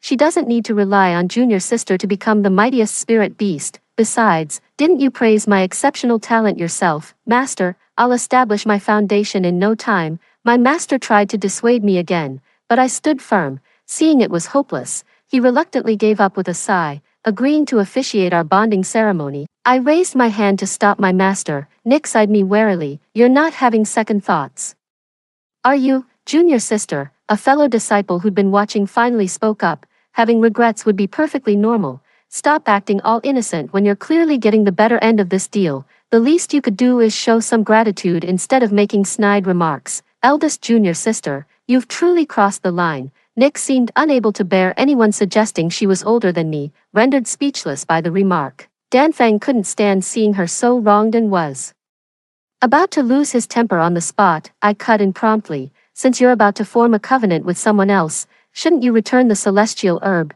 That herb was my master's prized possession for years. We can't let this ungrateful wretch walk away with it." The phoenix moved sluggishly, its demeanor hesitant, for if this celestial herb could lure the phoenix down the mountain, it must be extraordinary. Precisely because it's valuable, we can't let it fall into the phoenix's claws this time. I won't let him take even the slightest advantage from me. What? Trying to imitate some scoundrel's tricks? Danfeng's fair complexion flushed crimson as she flung her sleeve violently, sending a celestial herb flying through the air. "Who wants your lousy gift anyway?" Before the words faded, the previously lethargic black piglet lying nearby suddenly kicked its hind legs. It then devoured the divine herb with lightning speed before anyone could react, tumbling head over heels upon landing before flopping back into its feigned death pose with a series of comical rolls. My master was the first to react. He yelled, "My spirit herb," and immediately tried to force the little black pig to vomit. I grabbed the piglet but couldn't lift it, so I just blocked my master's way and urged him to calm down. "Master, that herb was meant for my spirit beast anyway. Consider it returned to its rightful owner." Nyx giggled behind her hand. "Junior sister, your pig isn't completely useless after all. At least it eats faster than any other spirit beast, I suspect." She's throwing shade at me, but whatever, laugh all you want. Just wait till you contract with Danfeng. Then you'll see whose spirit beast is the real glutton. The bonding ritual begins. Nyx and Danfeng stand in the magic circle gazing lovingly at each other, while I have to watch my step to avoid being shoved out by the little black pig. The piglet isn't particularly large, but remarkably plump. It even wriggled in protest when the contract descended. 5. Stroking its grimy fur, I whispered, if you form a pact with me, you won't need to fight. Just eat well and live comfortably. I'll protect you. Would you still refuse? Its previously restless body instantly stilled. I chuckled, then suddenly heard a commotion from my senior sister's direction. Turning back, I saw the phoenix that had taken human form suddenly revert to its true shape, its once glorious plumage now noticeably dulled. Nyx was pacing anxiously. Master, did you recite the wrong incantation? Otherwise, why would Danfeng end up like this? Danfeng clearly couldn't accept this transformed state of hers, I scoffed. Clearly her own incompetence was to blame, yet she dared accuse our master, senior sister. A contracted spirit beast shares spiritual energy with its master. Danfeng reverted to her true form precisely because your cultivation is insufficient. Nyx looked utterly displeased as she took Danfeng away. Likely to gather spirit herbs to feed him and hasten his transformation, I brought little Blackie back to my cave abode for cultivation. 6. The moment our bond formed, I felt a gnawing hunger echoing from my core. I knew this hunger came from little Blackie, but it had just consumed a celestial herb, and since the spiritual energy hadn't been fully absorbed yet, it should be feeling utterly satiated. Just as I was thinking this, another wave of agony, as if my body might burst, surged from the depths of my being. These two extreme sensations wrestled against each other, waxing and waning in turn. I glanced at little Blackie, who remained lazily sprawled nearby without so much as a twitch, as though this soul-rending pain wasn't emanating from him at all. This is no ordinary spirit beast. What exactly is he? I don't want to repeat Phoenix's mistakes, but no matter what, little Blackie stood with us when the demon clan invaded in our past life. After some deliberation, I placed little Blackie into the spirit pool. Little Blackie bore some old wounds that looked particularly gruesome stretched across his plump frame. I even worried his skin might split open. He looked full of energy, even paddling enthusiastically with his stubby little limbs. Only then did I relax and prepare to administer the medicine. In the brief moment I was preparing the medicine, I turned back to find only a massive pit with a little black pig lying at the bottom. The spirit spring had run dry, to be precise. It completely drained the spirit spring. Little Blackie's already plump body grew even more enormous, and I poked its belly with concern. Little Blackie, I know you're a pig, but aren't you eating a bit too much? Won't your belly burst? The previously sprawled out little Blackie suddenly struggled to turn its head toward me and opened its mouth. Tui, a mouthful of undigested spirit spring water came splashing down on my head. After forming the spirit beast contract, our minds became linked. I could clearly sense its displeasure, wiping my face. I gave it a wry smile while thinking, no dinner for you tonight. Little Blackie's expression turned terrified, which only made me laugh harder. Something was clearly wrong with little Blackie's health, so I decided to consult my master before descending the mountain to diagnose its condition. But little Blackie just glanced at me, rolled over, and went back to sleep. 7. Never have I seen a spirit beast this lazy. I flicked the sword hilt, releasing a sliver of cold steel from its sheath. The icy gleam reflected off little Blackie's fur. Musing aloud, I said, since I haven't achieved Anidia yet, and humans have that famous dish called roasted suckling pig, perhaps. Little Blackie sprang up and went scampering toward the mountain's base on his stubby legs, kicking up dust in his wake. At the mountain's foot, I ran into Nyx. She grinned at me. Junior sister, your spirit beast's gotten chubbier since I last saw you.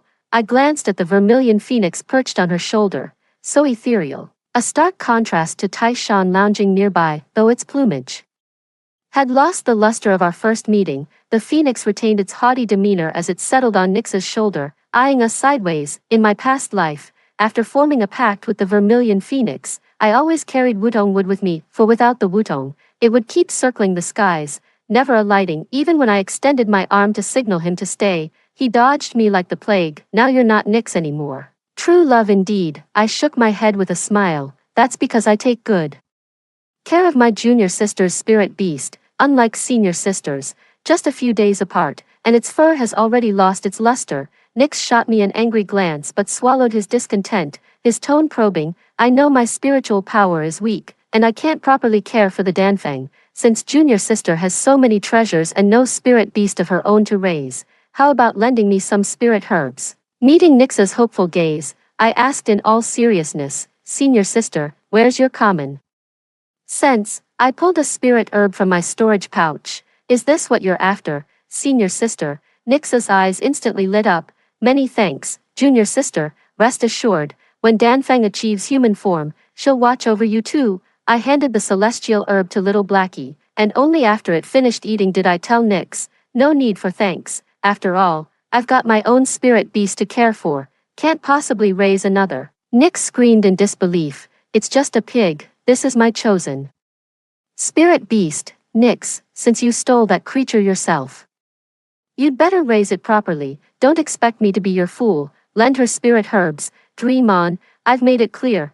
Danfeng will never get so much as a crumb from me in this lifetime. You'll regret this. Nyx growled through clenched teeth. Danfeng watched with longing eyes, yet never learned to fight for herself. I shook my head with a smile. Never in a million years. The master examined little Blackie's condition and found nothing amiss. Yet he constantly swings between ravenous hunger and painful fullness. 8. Well, the master stroked his beard. Eat when you're hungry, stop when you're full. Seeing my master's puzzled expression, I remembered he'd long practiced anadia. The sensations of hunger or fullness must feel foreign to him now. In that case, I should begin my journey down the mountain at once. Mortals likely have more experience treating such ailments. The master sighed. Maeve, you've always had your own mind since childhood, and that's admirable, but choosing a life-bound spirit beast is no trivial matter. It becomes your other half, meant to empower you, not to become your Achilles heel. I know the master still resents my refusal to bond with the Vermilion Phoenix, but to me, a spirit beast that might betray me at any moment would be the greatest vulnerability of all. Don't worry, master, during my journey down the mountain, I'll make sure little Blackie trains diligently too. Before embarking on a mountain journey, disciples must report their travel route and expected return date to the Four Directions Hall, while leaving a trace of spiritual energy in a jade token. This allows them to summon sect assistance when facing insurmountable dangers. Just like that, over half a month slipped away in the delay. 9. On my way down the mountain, I ran into Nyx again. She approached me with a smile, as if our previous unpleasantness had never occurred. Junior sister, I heard you're going on a journey down the mountain. Why don't we go together? That way Danfeng can protect you too. I glanced at Danfeng. His once glossy feathers now looked dull and unkempt, all traces of his former arrogance gone. Instead, his gaze held a pleading quality when he looked at me. It suddenly dawned on me what they were after. Traveling together under the pretense of mutual support was just an excuse to mooch some spirit herbs off me. My objections were pointless, though the road was open to all. I even gave up sword riding to accommodate little Blackie, trudging along on foot instead. That four-legged rascal little Blackie would plod along, then dramatically collapse to extort spirit herbs from me. Not that I minded, feeding him one after another. Nyx found the Vermilion Phoenix too heavy to carry, forcing it to fly solo. Yet whenever I produced a spirit herb, the bird would conspicuously circle around me. I knew it was the spirit herbs in my basket that caught his attention, but I deliberately teased Nyx. Senior sister, why does your spirit beast keep flying over to me? Thinking of switching masters, I felt little Blackie nudge my calf lightly, his emotions clearly conveying his irritation. Honestly, when this 300-pound baby gets angry, it's downright overwhelming. Nyx's face turned livid as she gritted her teeth, calling him back. The phoenix seemed reluctant,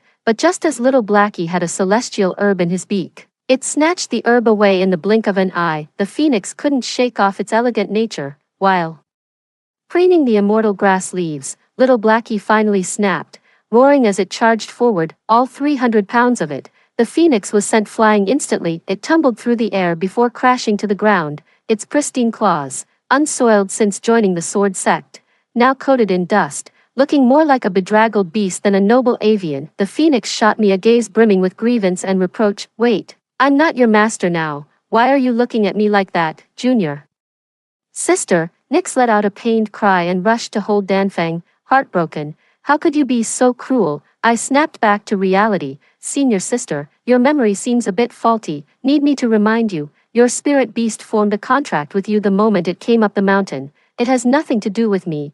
I yanked little Blackie away as it tried to stomp a few more times, dragging it along while lecturing. One stomp is enough. Any more and we'd be the unreasonable ones. Got it. I traveled northward with little Blackie. In my past life, Danfeng detected traces of spirit herbs, so I veered off course to search for them. When we circled back, we stumbled upon a village freshly slaughtered by demonic forces. 10. Had I not taken that detour, Could I have saved even one person? I pushed myself to the limit and finally arrived at the village in the dead of night. The entire settlement was eerily quiet, with only the occasional bark of a dog breaking the silence. My frost blade sang a metallic warning. Demonic energy was definitely approaching. I quickly drew a containment circle around little Blackie to keep him from wandering off, then set up another formation to lure the demons in. As I turned to leave, little Blackie clamped onto my sleeve with restless agitation, trying to drag me into the protective barrier meant for the villagers. My heart softened knowing he was worried about me, so I crouched down to meet his gaze. Mortals are vulnerable. Protecting them from demonic invasions is a cultivator's duty. Don't fret over me. As the strongest disciple of the sword sect in this generation, a mere dozen demons are nothing even without a spirit beast. Spoke too soon. It wasn't a dozen, it was dozens. It seems several demon squads have gathered together. Demon squads never coordinate with each other. Why would they suddenly assemble? No time to ponder. The demons had already stepped into my formation. I ambushed and slew many from the shadows, but they weren't fools. They soon realized they'd been trapped in the formation and quickly regrouped. Just as I was struggling, demonic shrieks pierced my ears. Turning around, I saw little Blackie viciously tearing into a demon's body, ripping off chunks of shadowy flesh before audibly chewing and swallowing them. I gasped in horror. Little Blackie, that's not edible. But the remaining demon was promptly devoured by little Blackie. 11. Worried he might get sick, I channeled spiritual energy to examine him while scolding. You can't just eat anything, understand, otherwise you'll, so nothing would happen. His body showed no changes whatsoever, and even those alternating sensations of fullness and hunger had subsided considerably. Little Blackie leaned against me, whining and fussing like a spoiled child. Is this demonic creature some kind of superfood for you? I'm even more confused now. What kind of spirit beast is this? At dawn the next day, I woke to find little Blackie peacefully sleeping on my lap. Gotta admit, there's something heartwarming about this bond between a spirit beast and its master.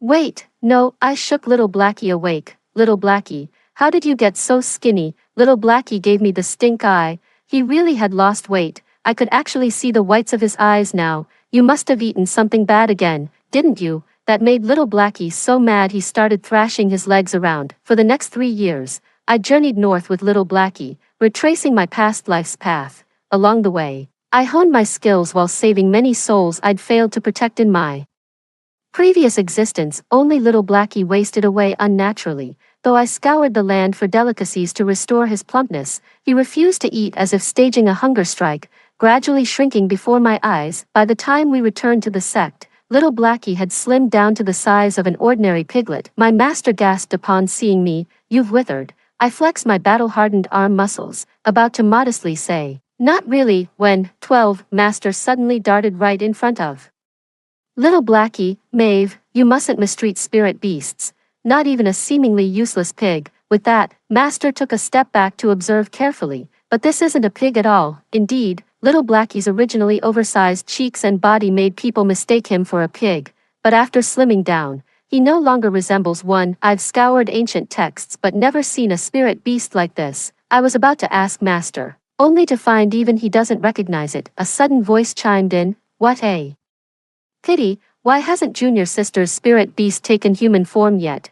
Nick strode into the hall with a radiant expression, followed by an aloof-looking man, none other than Danfeng. He had regained his human form, his haughty demeanor identical to when we first met, but no matter how handsome he was, he still couldn't hold a candle to little Blackie in my eyes right now. My master and I exchanged telepathic messages right in front of them. He actually achieved human form, given Senior Sister's incompetence. I thought it'd take at least another century. When they first went down the mountain for training, they returned within months. Nyx claimed the Phoenix was injured and needed sect treatment. After recovering, it returned to the Avian clan, who spilled considerable blood to finally achieve its human transformation. What a loser. Bet it needed the clan's help to transform in the first place too, didn't it? Taking my silence as insecurity before the transformed Phoenix, Nyx sneered with even more arrogance. Can't even raise a decent spirit beast. Seems the real trash here isn't just your pet, Junior Sister. Ha, a drug-fueled failure dares insult me. Just as I prepared to retort,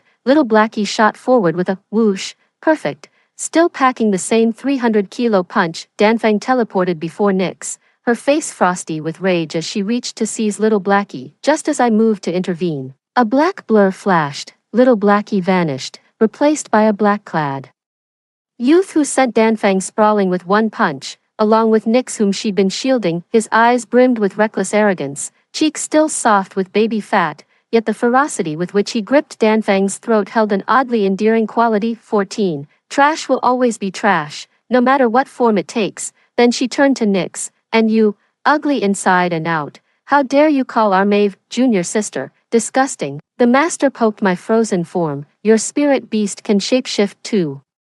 Now, I stayed silent. Frankly, I'd been wondering the same thing. The pattern on that man's clothes suddenly struck me as familiar. I could swear I'd seen him somewhere before. Nyx struggled to her feet, her gaze flickering with momentary awe as she looked at little Blackie, reaching trembling fingers toward little Blackie's hand. She pleaded in a tear-choked voice, "Let Danfang go." Little Blackie recoiled in alarm, face contorted as she snapped, "What the hell are you doing?" She turned back to me.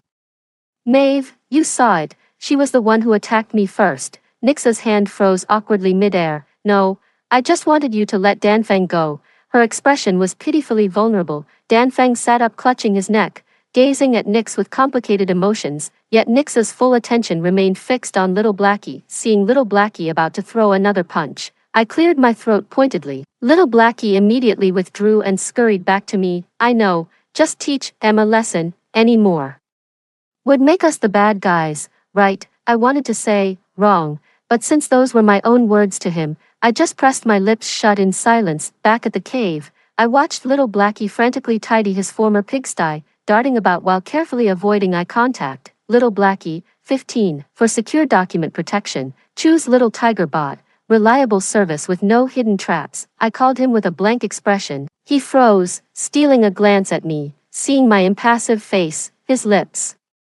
quivered before he suddenly rushed over, wrapping his arms around my waist and wailing, "Maeve, I was wrong. I just wanted to surprise you." "Well, are you surprised now?" I yanked his hair back, staring at little Blackie's slightly chubby face. Suddenly I remembered. During my travels down the mountain, I'd faced life-or-death situations several times.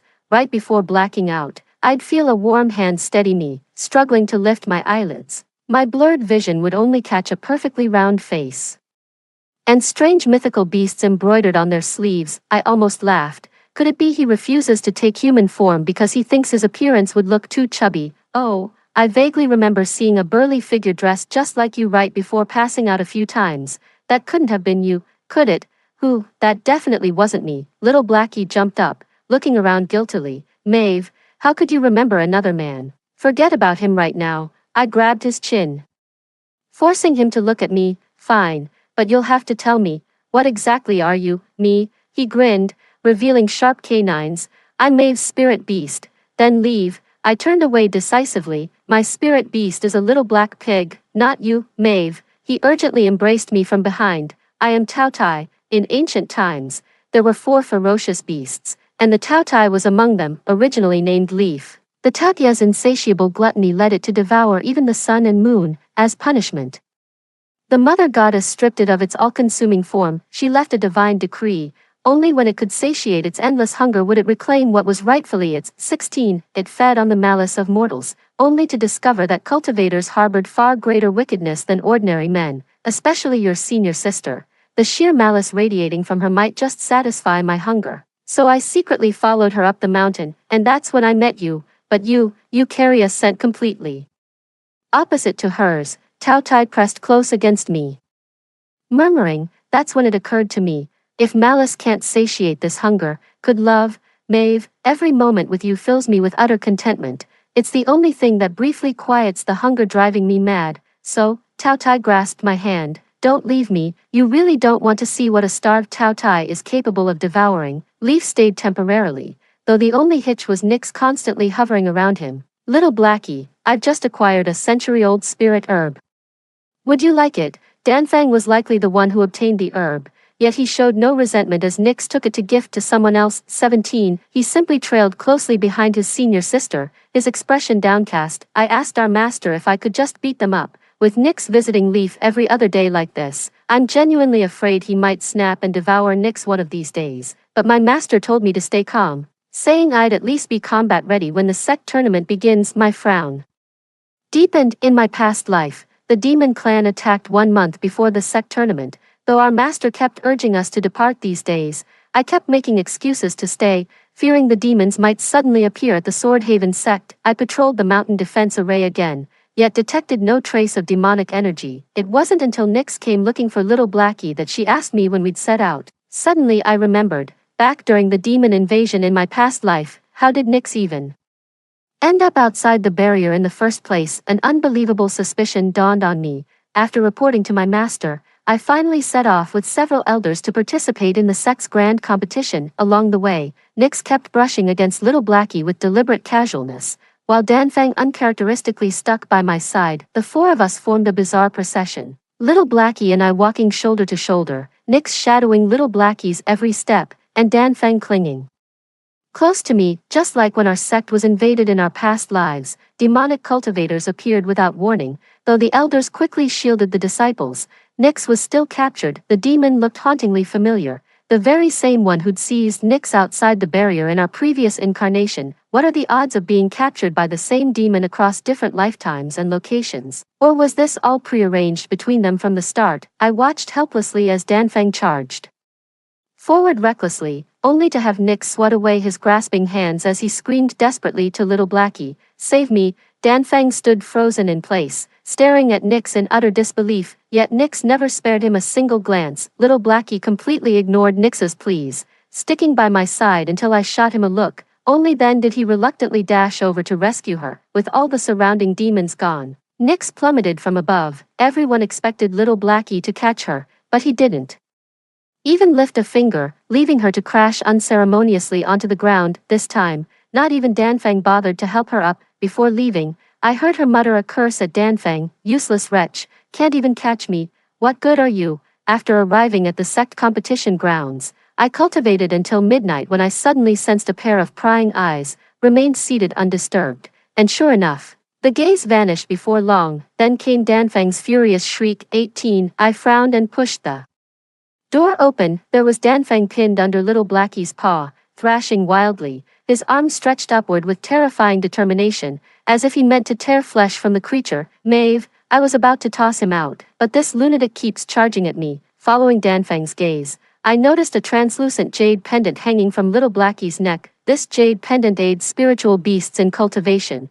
In my past life, I carved a phoenix on it for Danfang, who loathed the gift but grudgingly kept it hidden beneath his feathers, too precious to discard, yet too embarrassing to display. This time around, I casually engraved "pig" and tossed it to little Blackie. Little Blackie chuckled and said, "Looks like a dog tag," before gleefully putting it on. Now he flaunts it around his neck daily, as if announcing it to the whole world. Danfang rasped at me, "That's mine." Little Blackie flew into a rage. "Bullshit. Maeve gave this to me." Still fuming, she stomped on his foot for good measure. I realized Danfang had been reborn too. "You've got it wrong. That was meant for my spirit beast, not you." "Maeve, you feel the same way, don't you? You must have known before me, so why didn't you choose me?" Danfang stared at me stubbornly, demanding an explanation. How ironic. He was the one who sacrificed half his cultivation to sever our bond. Yet now he dares ask why I won't form a new pact with him. Are you addicted to breaking contracts or something? Little Blackie got even angrier. "I knew you were up to no good. Just wait, I'll pluck your feathers today and roast you for dinner." The roasted chicken plan failed because I stopped him. Sword sect matters should be handled within the sword sect. We can't let other sects laugh at our drama. But little Blackie didn't believe me, insisting I had my eyes on that chicken. He said he felt insecure and demanded to sleep while hugging me. I was so exasperated I nearly laughed, kicking him off the bed and telling him to go train on his own. During the sect's preliminary trials the next day, I advanced early and went to watch others' matches. The sect tournament had no weapon restrictions, even spirit beasts could join the fight. I'd expected Danfang's performance to suffer from last night's injuries, but shockingly, he fought with even greater ferocity as if completely unaffected. After the match, Nyx came down smiling and asked, "Junior sister, who do you prefer, Danfang or little Blackie?" 19. I was baffled. "Phoenix is your spirit beast. It's not like I have a habit of stealing others' belongings.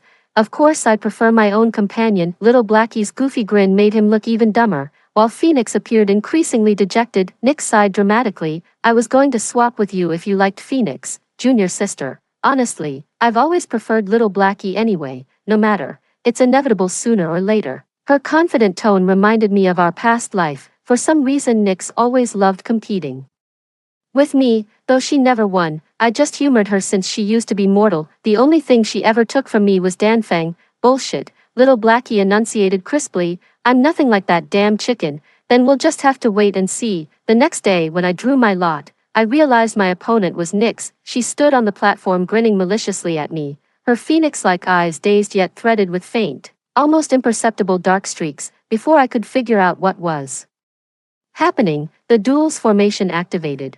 No one could break it now unless one party surrendered.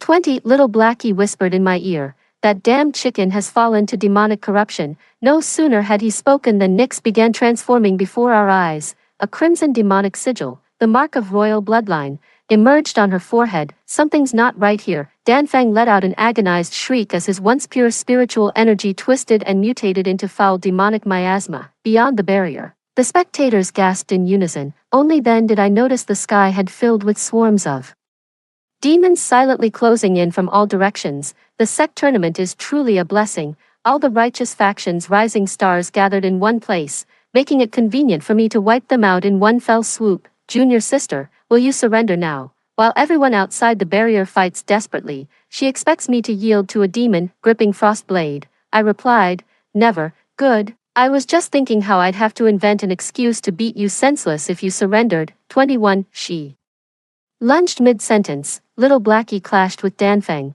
whose demonic transformation had boosted her power. With little Blackie's seals still intact, the two found themselves locked in a stalemate. Nyx came at me swinging a broadsword wildly, having lost the spirit blade his master gifted him. Why do you get everything I ever wanted so easily? He raged. The reputation, the talent, the spirit beasts, even the cultivation resources, all yours, and the Tao Tai, as a savage beast, it rightfully belongs to us demons. Since you're just a junior sister, why do you always get first pick of everything?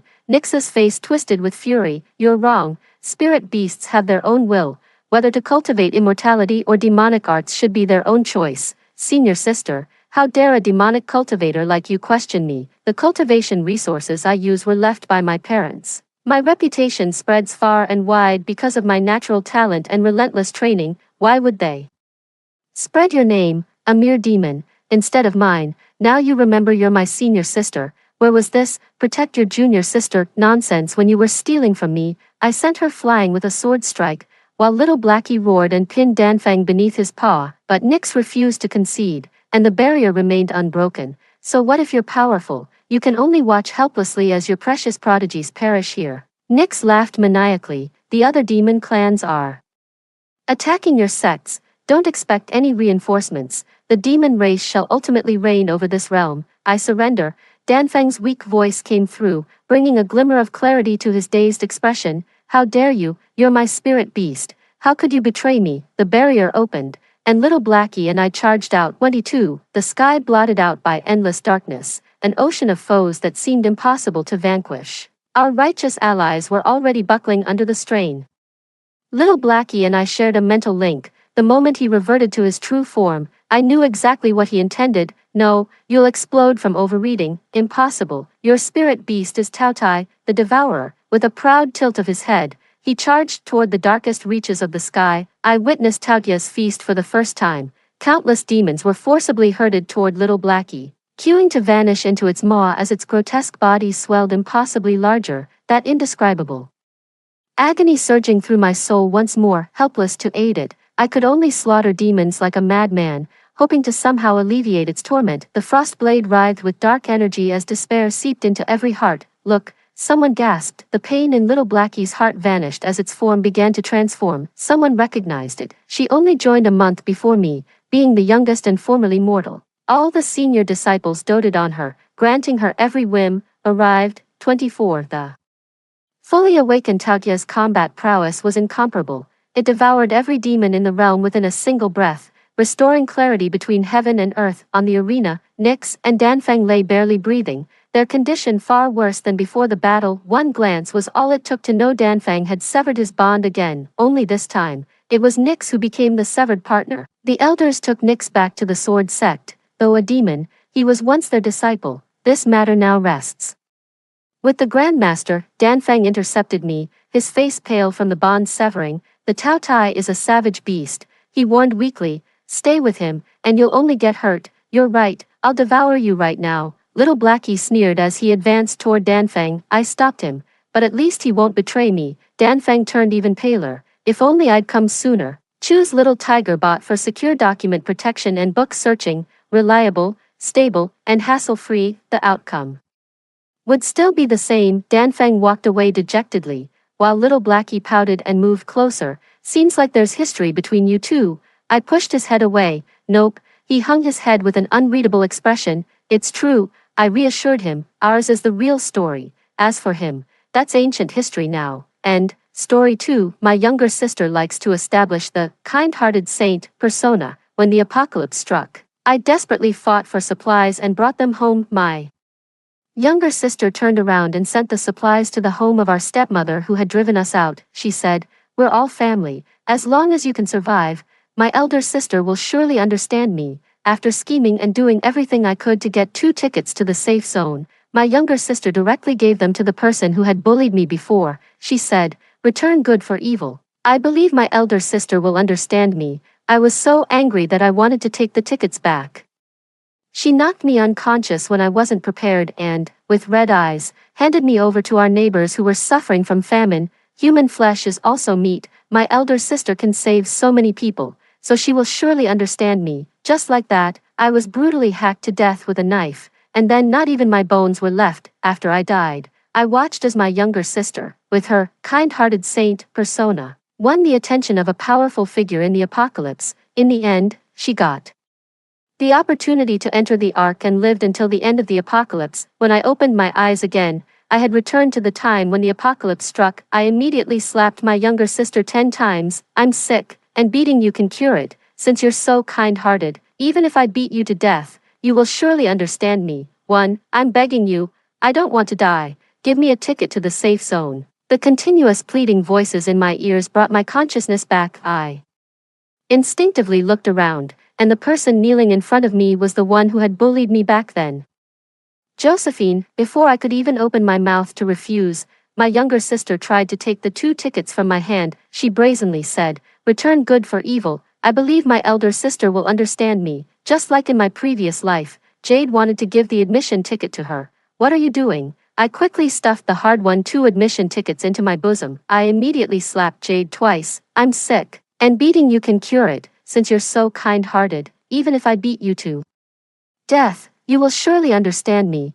I looked as if I was ready to fight to the death. Jade was so scared that she froze in place. I looked up and my gaze fell on Jade. There was an unquenchable hatred in my heart, too. Jade likes to establish the kind-hearted saint persona. She is as indifferent as a chrysanthemum, not contending or grabbing for anything. Undoubtedly, she has won the love of everyone. After my father remarried, he found us a stepmother. Our stepmother didn't like us, and she especially disliked me. In order to please her, Jade often made me take the blame for her. She broke the vase that our stepmother liked the most, but she put all the blame on me. "Sister, just apologize to Mom. It's better for our family to be harmonious." My stepmother locked me in the bathroom. No matter how much I cried and shouted, she didn't dare to open the door. Jade outside the door showed no remorse at all. "Sister, if you suffer a little bit, our family will be happy. I believe you can understand me."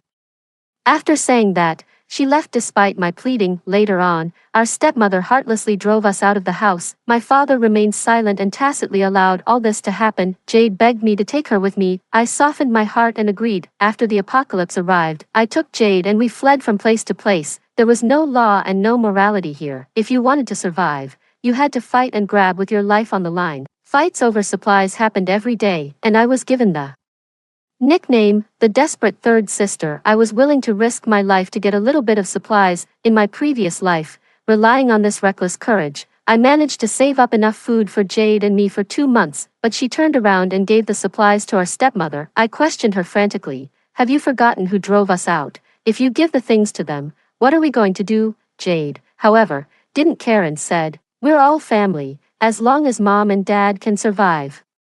Sister, you will surely understand me." After scheming and doing everything I could to get 2 admission tickets to the safe zone, My younger sister directly gave them to the person who had bullied me before. She said the same words, return good for evil. I believe my elder sister will surely understand me. I didn't understand. I was so angry that I wanted to snatch the admission tickets back. Jade, however, knocked me unconscious from behind when I wasn't paying attention. With red eyes, she handed me over to our neighbors who were suffering from famine in the face of my desperate pleading, but she pretended to be reluctant and said, human flesh is also meat. My elder sister can save so many people, so she will surely understand me. How could you do this to me? I'm your elder sister, I shouted hoarsely, but it was all in vain. I was hacked to death with a knife and not even my bones were left after I died. I turned into a soul and floated in the air. I watched as Jade, with her kind-hearted saint persona, won the favor of a powerful figure in the apocalypse. She successfully entered the safe zone. 3. After being reborn, I realized that in my previous life, I was the biggest fool. I clenched the admission ticket in my hand, ignoring my younger sister's astonished gaze. I strode away. Josephine, who was kneeling on the ground, saw the admission ticket that was about to be hers slip away. She crawled forward on her knees and hugged my leg, not letting me leave. I'm begging you. I'm pregnant. You don't want the baby in my belly to die in this apocalypse, do you? Upon hearing this, Jade was even more anxious and said, Sister, the baby is innocent. It's a little life. It was the same situation as in my previous life. The difference was that I was no longer the fool who let her manipulate me. Seeing that she had lost control over me, Jade pretended to be calm. She deliberately raised her voice, and soon attracted the attention of the people around. You're so heartless. With the apocalypse here, shouldn't the most important thing be new life? The baby is the hope of all mankind. Josephine stood on the moral high ground and accused me, with a look of triumph on her face. The people around also joined the ranks of criticizing me. How could you be so selfish? You're already living well. Why do you still want to take away other people's resources? Seeing this, Jade nodded in agreement. I looked at her expressionlessly. I calmly asked, these two admission tickets, one is mine and the other is yours. I worked hard to get them. It's not too much for me to take one, right? As I spoke, I took out one admission ticket from my coat and held it in my hand. As soon as the admission ticket was taken out, I felt the covetous gazes of the people around. Are you going to give your admission ticket to her? Jade was stumped by my question and looked a little flustered. She hesitated and looked at me, saying, but the baby is innocent. After hearing this, I sneered. In the apocalypse, a so-called kind-hearted saint can't survive. Seeing that I was unmoved, the woman kneeling on the ground burst into tears. I'm begging you, what your sister said is right. The baby is the hope of all mankind. If you give the admission ticket to me, it's like doing a good deed for yourself. I looked at Jade without showing any emotion. She lowered her head and hesitated for a long time. Then she said, Sister, then I'll give my admission ticket to her. Okay, I originally prepared this admission ticket for you. You can do whatever you want with it. After saying that, I handed the admission ticket to her. Then you give it to her yourself. Jade stood there holding the admission ticket, obviously hesitating under the gaze of everyone. Her eyes became determined. Sister, I'll give it to her. With that, she handed the admission ticket to Josephine on the ground. This girl is so kind-hearted. They're sisters, but how could her elder sister be so heartless? For Jade lost herself in the praise of the crowd. Only I noticed that people around were constantly leaving. Josephine ran away with the admission ticket. She didn't run far before she was surrounded by a group of people. The admission ticket was snatched away, and Josephine collapsed on the ground, with blood flowing from her lower body. In the apocalypse, you may have the chance to get something, but not the chance to use it. Sister, wait for me. I watched coldly and turned to leave. When Jade saw me turn and leave, she trotted after me.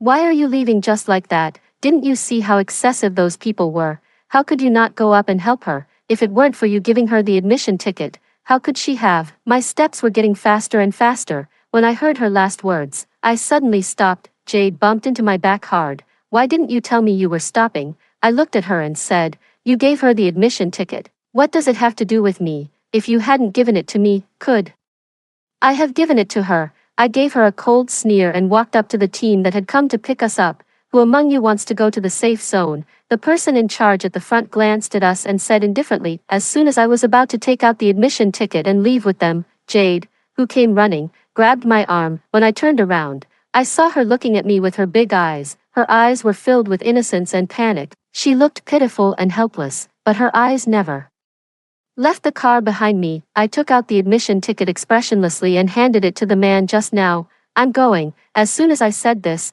Jade's voice of disbelief came. Her voice was so shrill that it was as if I had committed the most heinous crime. She held my arm tightly. Sister, don't you want me anymore? Do you think I'm dragging you down? There were very few people who got the admission tickets, and many people were gathered around the entrance, just wanting to find a chance to get a ticket. So as soon as she said this, many people turned their heads to look over, including the man checking the tickets. I was so angry that I laughed. Didn't you give the admission ticket to someone else? Did you listen to me when I tried to stop you? Jade looked at me without speaking. She was waiting for me to soften my heart and speak. She was destined to be disappointed. I deliberately asked. I managed to get these 2 admission tickets with great difficulty. You turned around and gave your own admission ticket to someone else. What could I do? Or do you want me to give you my admission ticket so that you can leave safely while I stay behind? Jade was hit right in the heart by my words and her face turned red. She showed that pitiful expression again. Since she wanted to do a good deed and give the admission ticket to someone else, I won't care about her now. 5.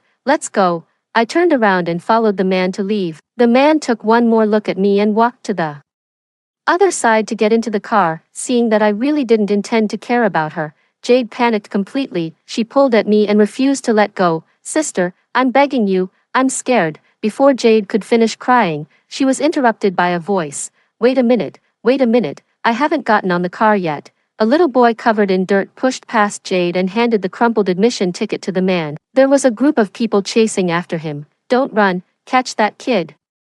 After the man checked and found it was correct, he motioned for the boy to get in the car with them. Sister, but the boy urged the team member who was driving, hurry up and go. I forcefully shook off Jade, opened the car door and got in. Why didn't you think of being scared when you gave the ticket to someone else? This is the price you have to pay. After the car window was closed, Jade's crying and the group of people who had just arrived were blocked outside. I closed my eyes to rest.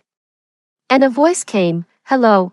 I opened my eyes and looked towards the source of the sound beside me. It was that boy. There were still several footprints of different sizes on his coat. After realizing that he had no ill intentions, I replied, Hello, my name is Felix. What's your name, Isla? Hehe, I still have to thank you for the admission ticket. Hearing this, I became interested. I asked doubtfully, What do you mean? The boy excitedly explained, It's the admission ticket you gave to your sister. A group of them went up to snatch it. I'm small in stature, so I squeezed into the crowd, grabbed it and ran. They couldn't run as fast as me. After saying that, he patted his chest confidently. I smiled and said, So you have good skills. That's for sure, my dad is. Before he could finish his sentence, Felix stopped. What's wrong? I asked doubtfully. Nothing. I'll look out for you when we get to the safe zone. Okay. I just took it as a joke and smiled as I agreed. 6. When we stopped for a break on the way, I still saw Jade's figure in the departing motorcade. I heard from the people who were in the same car as Jade that she had been crying on the spot for a long time. Then the captain who was in charge of covering the rear saw her and casually asked a question. Jade tearfully told the whole story. When the man heard that Jade had actually given the admission ticket to the safe zone to someone else, he thought her kindness was precious, coupled with Jade's delicate and pretty appearance and her tearful look. He softened his heart and took her along as well. As I listened to the other person's account, I couldn't help but sigh that my younger sister had some luck after being reborn. I still couldn't change the course of events. That man was Everett, the powerful figure in the apocalypse who was attracted to Jade in my previous life. After being noticed by the powerful figure in the apocalypse, Jade finally got the opportunity to enter the Ark and lived until the end of the apocalypse. Is she that elder sister Isla? She's so cold-blooded. She actually left her own younger sister behind and ran away by herself. She's really heartless. In the apocalypse, that pretty little girl, if she hadn't been taken away by Ezra, who knows what would have happened to her. Fortunately, the little girl is lucky. Hey, that's her. When the motorcade was taking a break, I leaned against the car and closed my eyes to rest, listening to the people around whispering and pointing at me. I just sneered in my heart. In the apocalypse, the so-called kind-hearted saint is the most harmful thing. The admission tickets are limited, and no one should expect to rely on others, not to mention that Jade covered up the truth and the people around were deceived by her sweet words. However, no matter how much trouble Jade causes, as long as she doesn't bother me, it's fine. In this life, I just want to keep my life safe. Sister, look at the fruits I picked for you. My thoughts were interrupted. and I silently added Felix to the list of people I wanted to protect. 7. Unfortunately, I didn't sleep well that night. No, I woke up from my dream with a start, and my cry of alarm woke up the sleeping people. What the hell are you doing? We still have to travel tomorrow. Exactly. I want to sleep if you don't. I gasped for breath, my chest heaving up and down. After wiping the cold sweat from my forehead, I started to think about the dream I just had. In the dream, the motorcade encountered a zombie horde. I noticed it in time and took Felix to hide. Unexpectedly, we were still discovered. Felix was bitten by 2 or 3 zombies in order to protect me, and then I woke up from the dream. I stared blankly ahead. A scene that I had never seen before appeared in my mind. People were sleeping on the ground around the campfire. Because Jade was sleeping too soundly, she rolled over to the side of the campfire and her hair caught fire. Jade shouted and tried to put out the fire, but most of her hair was still burned. Finally, it was extinguished with water by the people in the same car, but in reality, nothing had happened yet. As soon as I closed my eyes and was about to go back to sleep, I heard a familiar scream. Ah, my hair. I suddenly opened my eyes and looked at her in disbelief. The people around were woken up. Stop making noise. My hair. Jade kept trying to put out the fire with her hands, but it was useless. She could only watch helplessly as her hair was burned after the fire was put out. Jade touched her hair and silently shed tears. The crowd fell silent again, only I was so excited that I kept my eyes wide open and couldn't fall asleep. With the experience of being reborn, I had a bold guess in my heart. I awakened my superpower, and it was the superpower to predict the future. As soon as it was dawn, everyone packed their things and started getting into the cars. Felix rubbed his eyes and said, "Sis, let's go too." I quietly got up and followed the large group. On the way, I gave Felix a coin. "Flip it, and I can tell you which side will be facing up." "Stop kidding." Felix didn't believe it with his mouth, but his hands didn't stop. The moment the coin was tossed into the air, a vision of the future appeared again. The coin fell into the crack of the car. After seeing the future, I smiled and said, "Keep your hands steady, don't throw it and make it disappear." Felix smiled disdainfully and said, "How is that possible?" As soon as he finished speaking, a clear sound rang out. The coin fell into the crack of the car. Felix widened his eyes in surprise and exclaimed, "Sis, are you a jinx?" I rolled my eyes and said mysteriously, "In the future, Sis will look out for you." 8. Along the way, I found Everett and insinuated, "Why haven't we encountered any zombies on this journey? Isn't it a bit too strange?" The other person looked thoughtful after hearing this. I hope he took it to heart. Fortunately, we received the order in the afternoon. Everyone was on alert and accelerated their journey. This made me feel a little more at ease. From the start until now, Jade and I were like strangers. Because of Everett, Jade received more or less preferential treatment. In the situation of shortage of supplies, Jade still had quite a few compressed biscuits hidden in her bag, but she didn't know how to restrain herself. As time went by, everyone began to envy her. Jade didn't fit in, and Everett didn't take it seriously either. I used to protect her, but now without me, Jade was destined to endure the exclusion alone. Everett had to patrol during the day and would fall asleep as soon as he lay down at night. Jade had no one to talk to and was extremely bored. Therefore, Jade found me. "Sister, I have forgiven you." I stopped what I was doing and looked at her speechlessly. Jade stood in front of me with her back to the sun, and the sunlight gave her a halo of a kind-hearted saint. I stood up and was just about to leave when Jade grabbed my arm. "Sister, can you let me go to your car? Someone is bullying me, and there's no one to talk to me. I'm so bored." Jade stammered as she spoke. I sneered and said, "What's wrong? Isn't it good to be with the new backer you've hooked up with?" Almost everyone had heard about Jade's deeds in the apocalypse. Naturally, no one liked her for getting something for nothing and relying on her looks to get by. Jade obtained a lot of supplies by relying on Everett. But that was all. However, many men also had their eyes on her.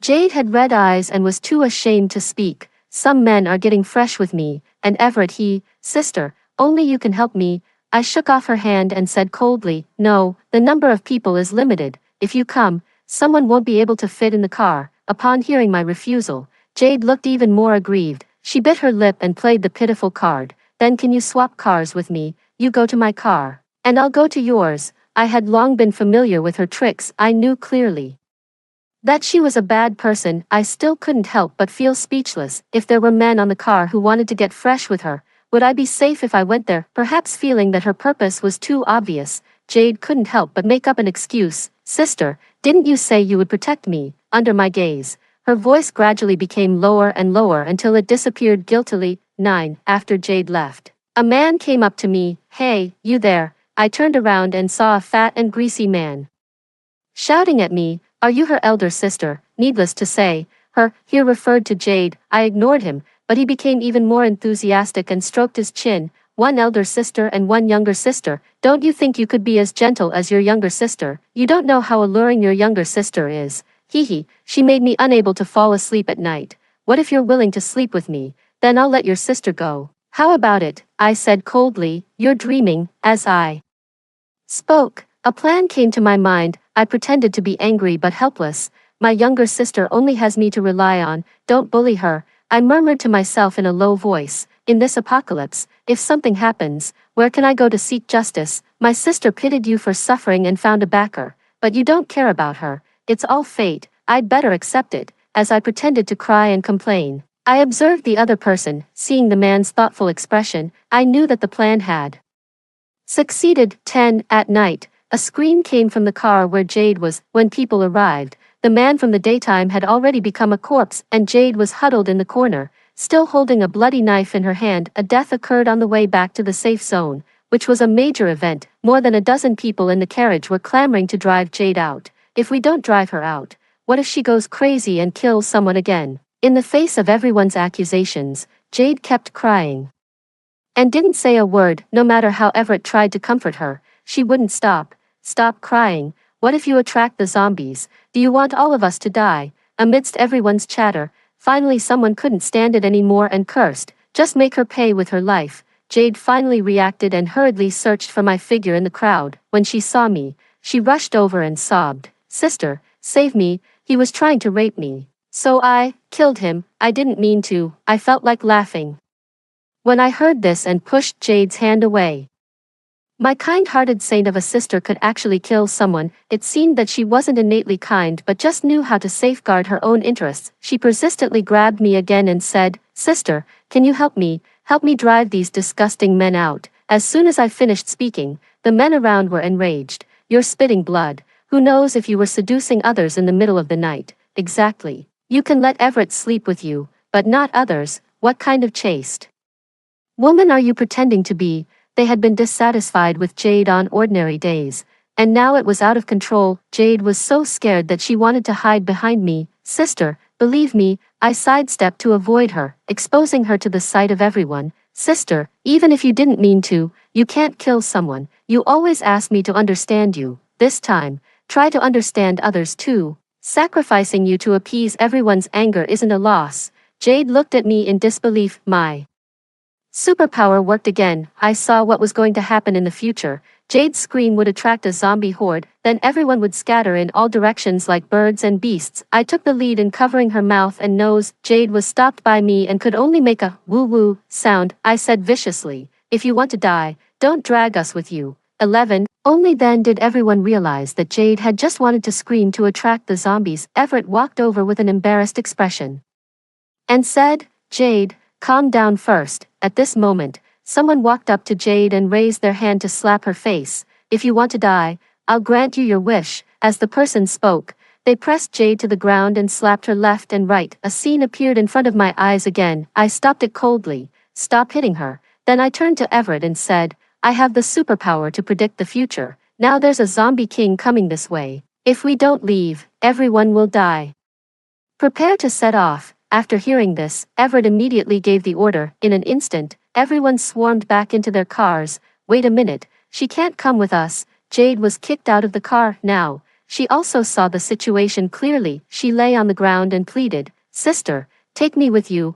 I won't make a sound again. I ignored Jade's plea. Instead, I got into the leading car and directed everyone to leave. 12. After arriving at the safe zone, I still saw Jade's figure. It's not false to say that I was annoyed. How could Jade be so lucky? If she hadn't clung on so desperately, she would really think she had the ability to come to the safe zone. Exactly, why should we risk our lives to get the admission tickets, while she can just do some immoral things to get in? After getting out of the car, Jade followed at the end of the line, facing the humiliation from everyone. She didn't dare to make a sound, and I was taken to the base leader's office by Everett. I looked around but didn't see Felix's figure. have you seen Felix? Everett explained upon seeing this. Maybe he's just being childish, the base is safe, so don't worry, the most urgent thing now is to take you to see the leader. I followed behind Everett. Knock, knock, knock. After a few knocks on the door, a voice came from inside. Come in. As soon as I opened the door, I saw a middle-aged man sitting on the chair. Felix, who had been nowhere to be seen just now, was now casually sitting on the desk. I was stunned when I saw this. Felix walked towards me with a smug smile. Didn't expect that. I didn't lie to you. My dad is the base leader. In the future, the two of us can walk around the base as we like. Before Felix could continue speaking, he was interrupted by the man behind him. Felix, upon hearing this, I had the opportunity to take a closer look at the leader. He looked old, but his body was still strong. 13. Thank you very much for saving my son. Felix told me everything. If it weren't for you, thinking about the reason why Felix was able to get in the car in the first place, I couldn't help but feel guilty, and Everett said nervously, Leader, why didn't you tell us? Otherwise, the child wouldn't have suffered so much. The man in the seat waved his hand indifferently and said, This is a private matter. Moreover, I always thought this brat had already. Before he could finish speaking, tears welled up in the man's eyes. Felix walked behind the leader with a mature demeanor and said, Well, old man, it's not too much to arrange a first-class room for my savior, is it? Ha ha ha, you brat, even without you, she can walk around the base as she likes. Upon hearing this, Felix was stunned. Everett smiled and explained to him, Isla has the superpower of foreseeing the future. You were sleeping in the car yesterday and didn't know about it. Thanks to Isla's prediction of the existence of the Zombie King, otherwise this trip would have ended in a complete disaster. Damn, you're really amazing, Isla. After the conversation, the leader extended an olive branch to me. The base needs you. If you have any difficulties, tell the base. Okay.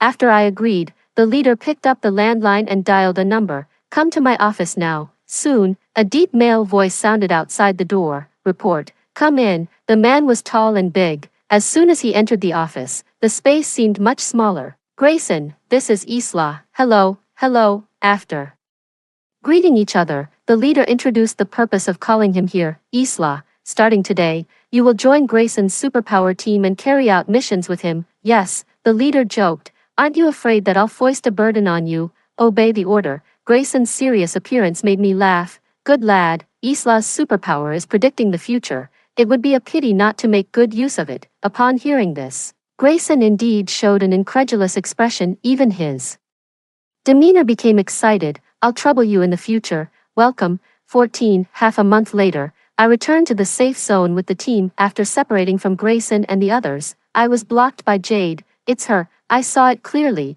I looked at Jade in confusion. Jade looked at me triumphantly and said, Sister, no matter how much you want to become stronger, you shouldn't steal the base's crystals. Under the apocalypse, resources are scarce. How can you be so selfish? Jade kept talking to herself and brazenly said, You should take it out first. I believe Brother Finian won't blame you. A strange man beside her said, Girl, look how reasonable your sister is.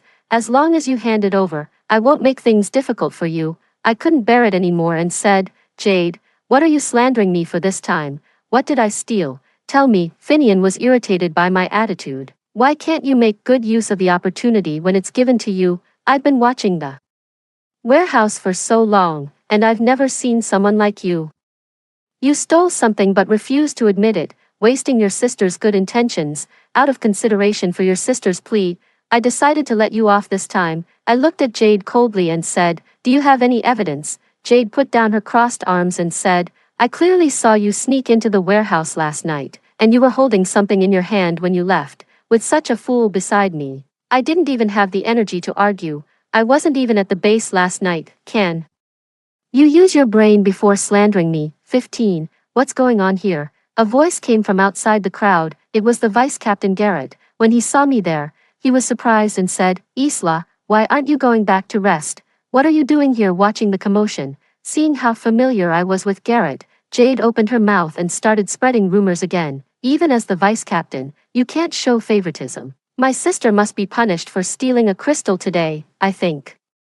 She's just relying on the backer she found to act as an accomplice. Garrett became more and more confused and said, What? Crystals? Before Jade could be too pleased with herself, Garrett grabbed me and was about to take me to see the leader. Are you about to advance in level? Why didn't you say so earlier? You must have enough energy before advancing. How can one crystal be enough? Hurry up, if it's any later, something will go wrong. The base finally has a talent like you. Seeing this, both Finian and Jade were stunned. Jade still didn't give up and recounted it again. I'm saying that Isla stole the base's crystal last night. However, Garrett didn't listen and was determined to take me away. I held him back and said, no, I didn't take the crystal. Garrett said indifferently, it's just a crystal. Before he could finish his sentence, Garrett finally understood the situation. Are you saying that Isla gave up her own 300 high-grade crystals per month and went to steal the most ordinary crystal in the warehouse? Or are you saying that Isla took time out while killing zombies last night to come back to the base and steal the crystal?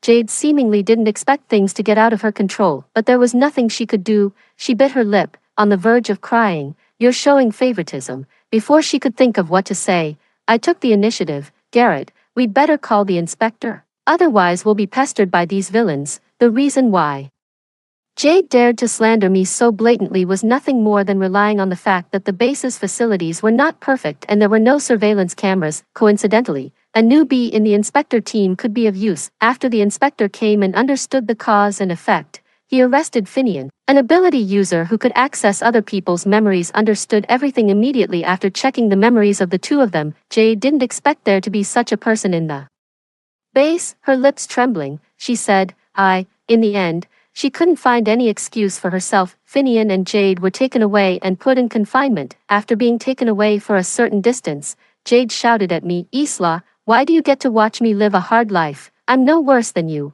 In order to prove herself unilaterally, Jade became the lover of the captain of an exploration team by relying on her body. Only then did she get the opportunity to follow the team to kill zombies outside the base. The ordinary people in the team could only get the least amount of points, because they didn't have superpowers.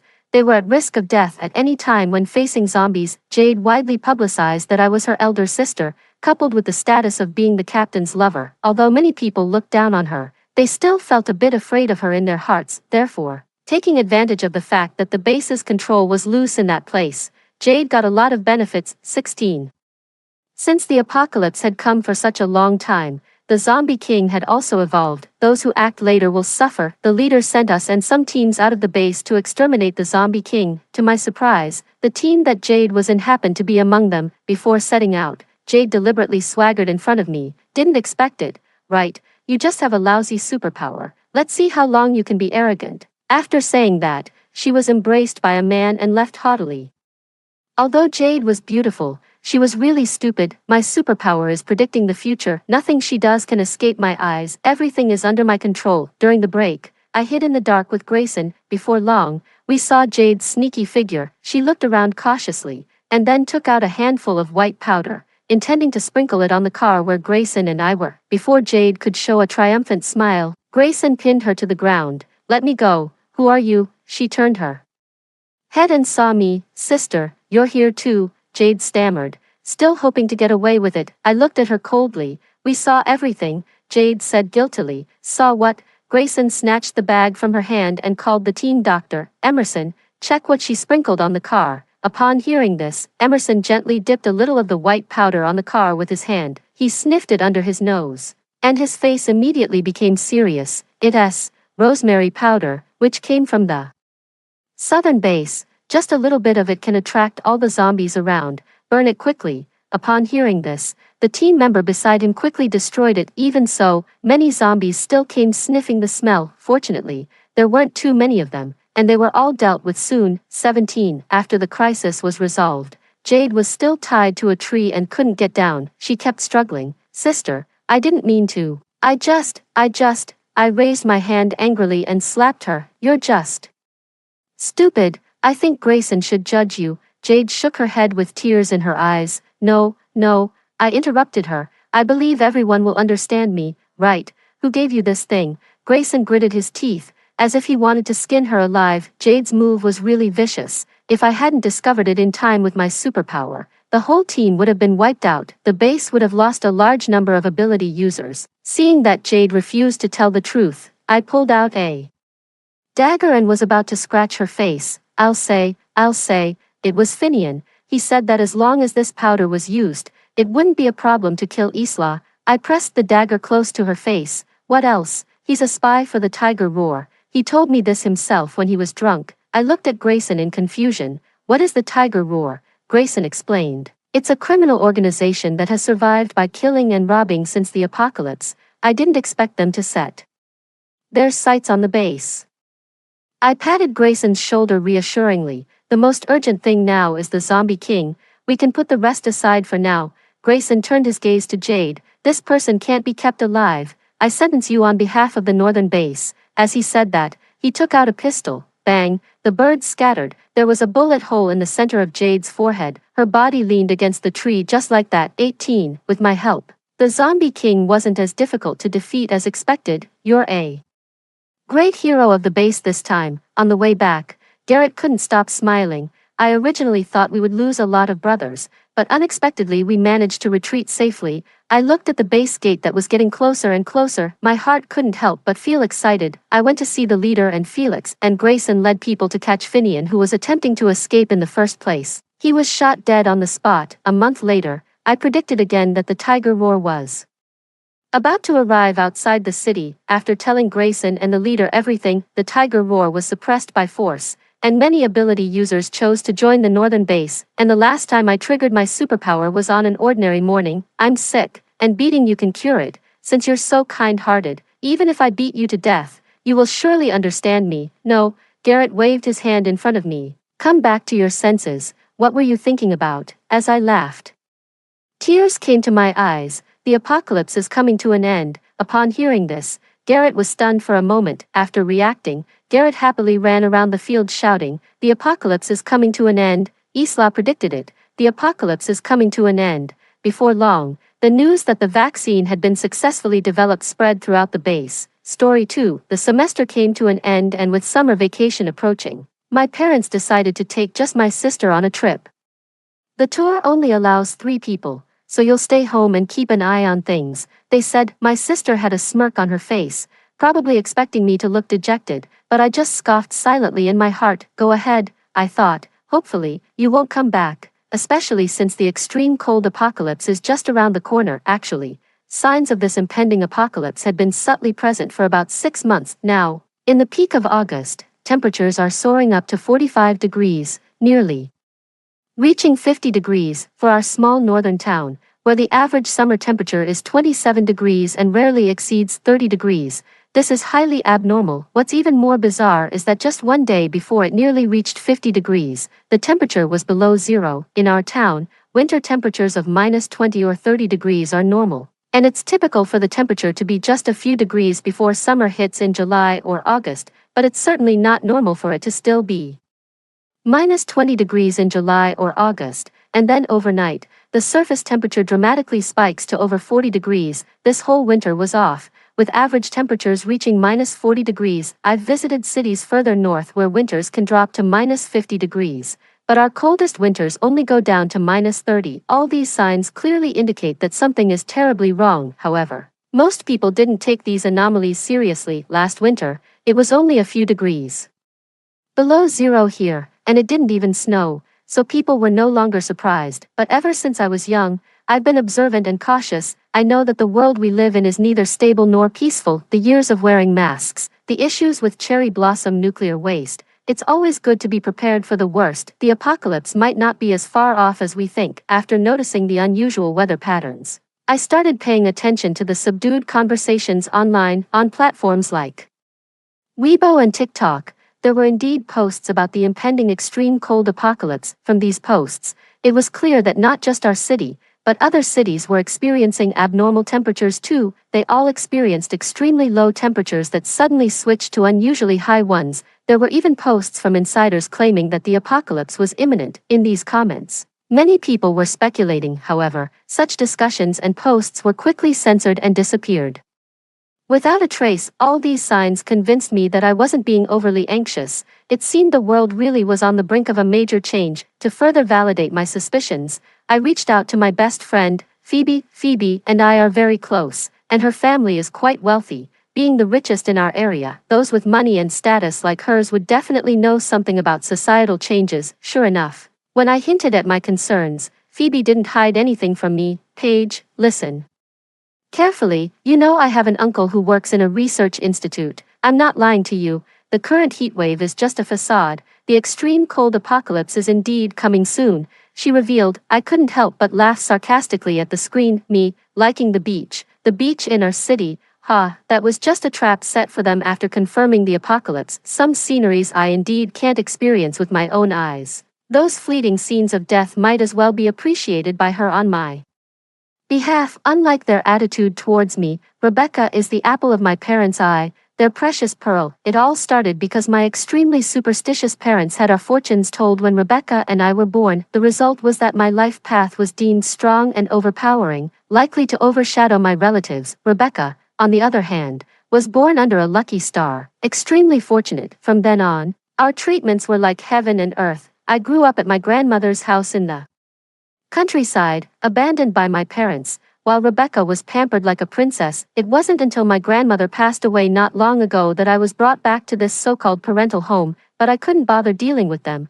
so I moved to the dormitory at school to live, out of sight, out of mind. Now facing Rebecca's provocation, I'm no longer surprised, rather leisurely responding to her. Oh, then you should take a few more pictures. I heard Mom and Dad spent over 100,000 on a camera for you. Upon hearing this, Rebecca's pride swelled even more, as if she would lift her tail to the sky if she had one. Yes, Mom and Dad love me the most, just to show you. With that, she quickly walked inside and brought out that expensive camera. Seeing how much Rebecca cherished the camera, I couldn't help but smile. If Rebecca knew that her beloved camera had a micro-surveillance chip implanted in it, well, I wonder if she could still manage to smile. Bang bang bang. Just then, the house's front door was suddenly knocked on loudly. Rebecca jumped in fright, and then we heard my mother's voice outside. Who are you looking for? Does Rebecca live here? A fierce voice outside responded to my mom's question. Soon the door opened, and several menacing-looking men stormed in. I saw Rebecca tremble at the sight of the visitors. You damn bitch.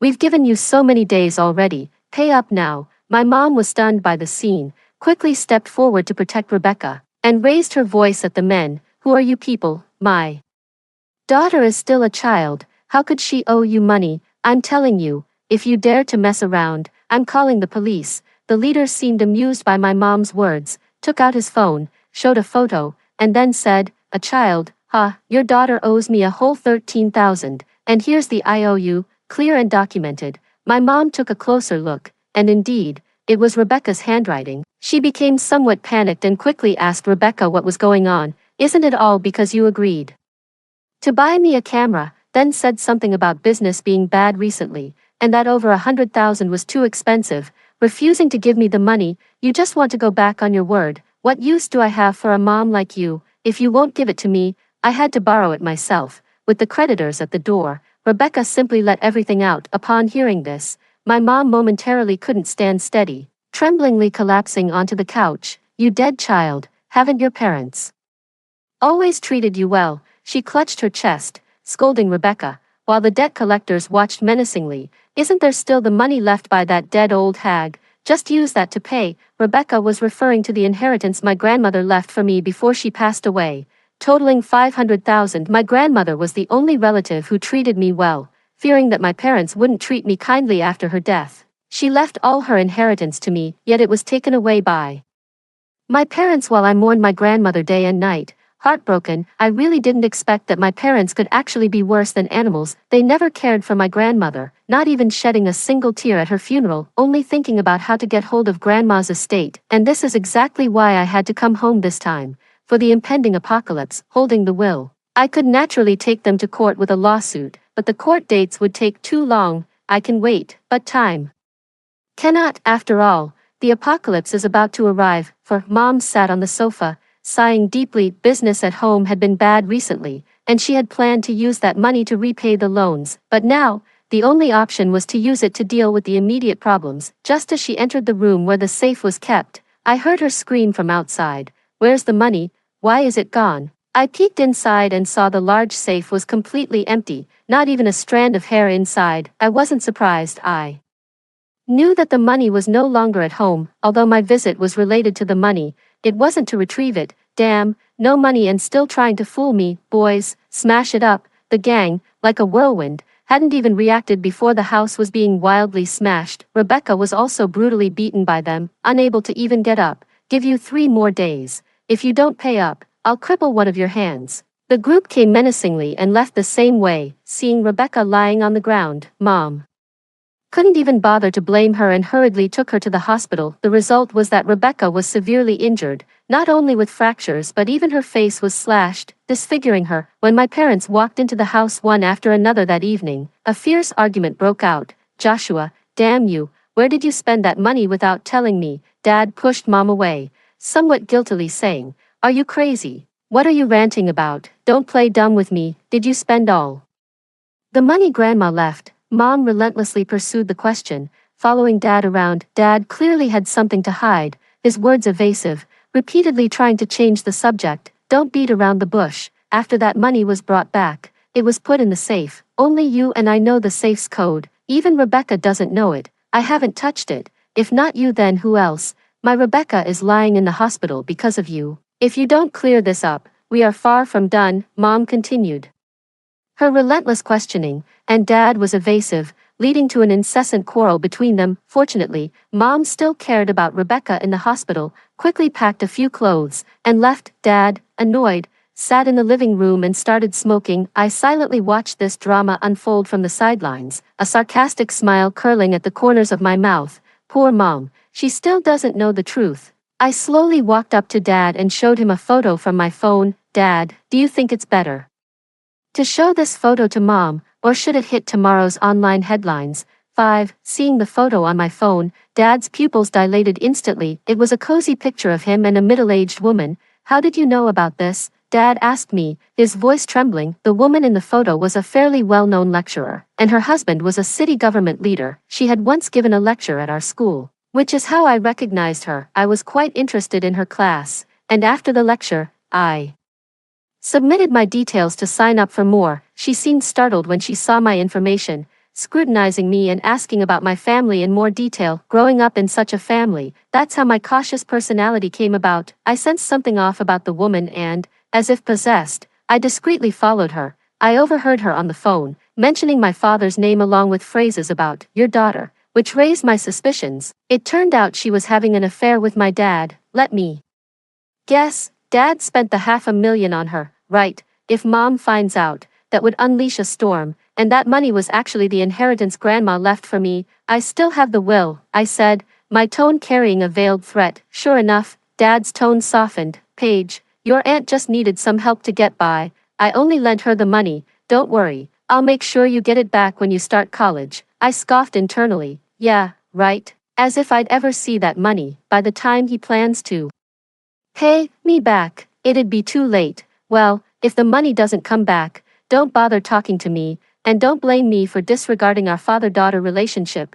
You might as well wait for a court summons, I said, making a move to leave. Dad quickly stopped me. Paige, really, I've just been tight on money lately. Can't you wait a bit? What does a kid like you need so much money for anyway? Hearing this, I couldn't help but snicker to myself. I knew he couldn't pay, but getting the money back wasn't my goal. Then Dad give me ownership and management rights to Xiangjia Supermarket. We'll call it even. How about that? Xiangjia Supermarket was a venture Dad and that woman had secretly started. Ever since I found out about Dad's affair, I knew this could be a leverage point in the future, so I kept a close eye on their dealings. They had secretly opened a supermarket, and Dad had diverted Grandma's $500,000 without Mom knowing, all to support his affair. I sat leisurely on the sofa, watching Dad struggle.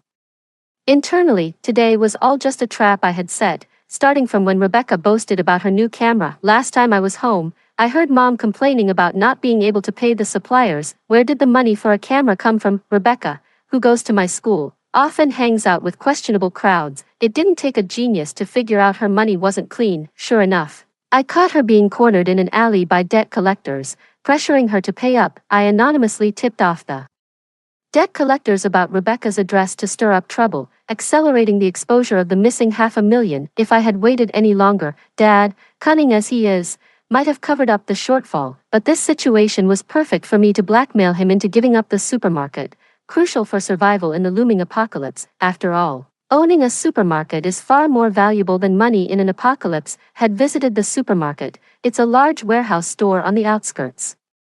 Stocked full of goods. If I took over, I could transport supplies unnoticed and save money on purchasing them myself. It was indeed a delightful thought. Fine, I agree. 6 weeks later, the apocalypse quietly began. Sister, we've arrived. The seaside is so beautiful. Looking at Rebecca's social media, a scarf covered the left side of her face, hiding a deep, gory scar. Indeed, she was following the path I had anticipated. Despite her injuries, she was resilient, even planning a trip to our city. With a crutch, I wasn't surprised. After all, she had always boasted publicly, our city is bustling and expensive. Without savings, it's hard to visit, yet for the sake of appearances, she was pushing herself to go. Admirable spirit indeed. Go ahead. I hope your seaside trip in the apocalypse is a one-way journey. After learning about the imminent extreme cold world from Phoebe, Rebecca was showing off to me again. I deliberately posted a photo of a seascape in our city on social media, mentioning that I wanted to go to the beach. According to Uncle Phoebe, our city would be the first unfortunate city to face the extreme cold, and it would also be the coldest. Under the severe cold, the sea would freeze, and the cold air would blow inland from the sea, making the coastal areas colder than the inland areas. As a city near the coast, research predicted that our city would be the first to be hit by this extraordinarily strong cold wave, which would arrive with devastating force. The thought of our city being the first to suffer such a terrible disaster was truly frightening. Phoebe's father had reported this information,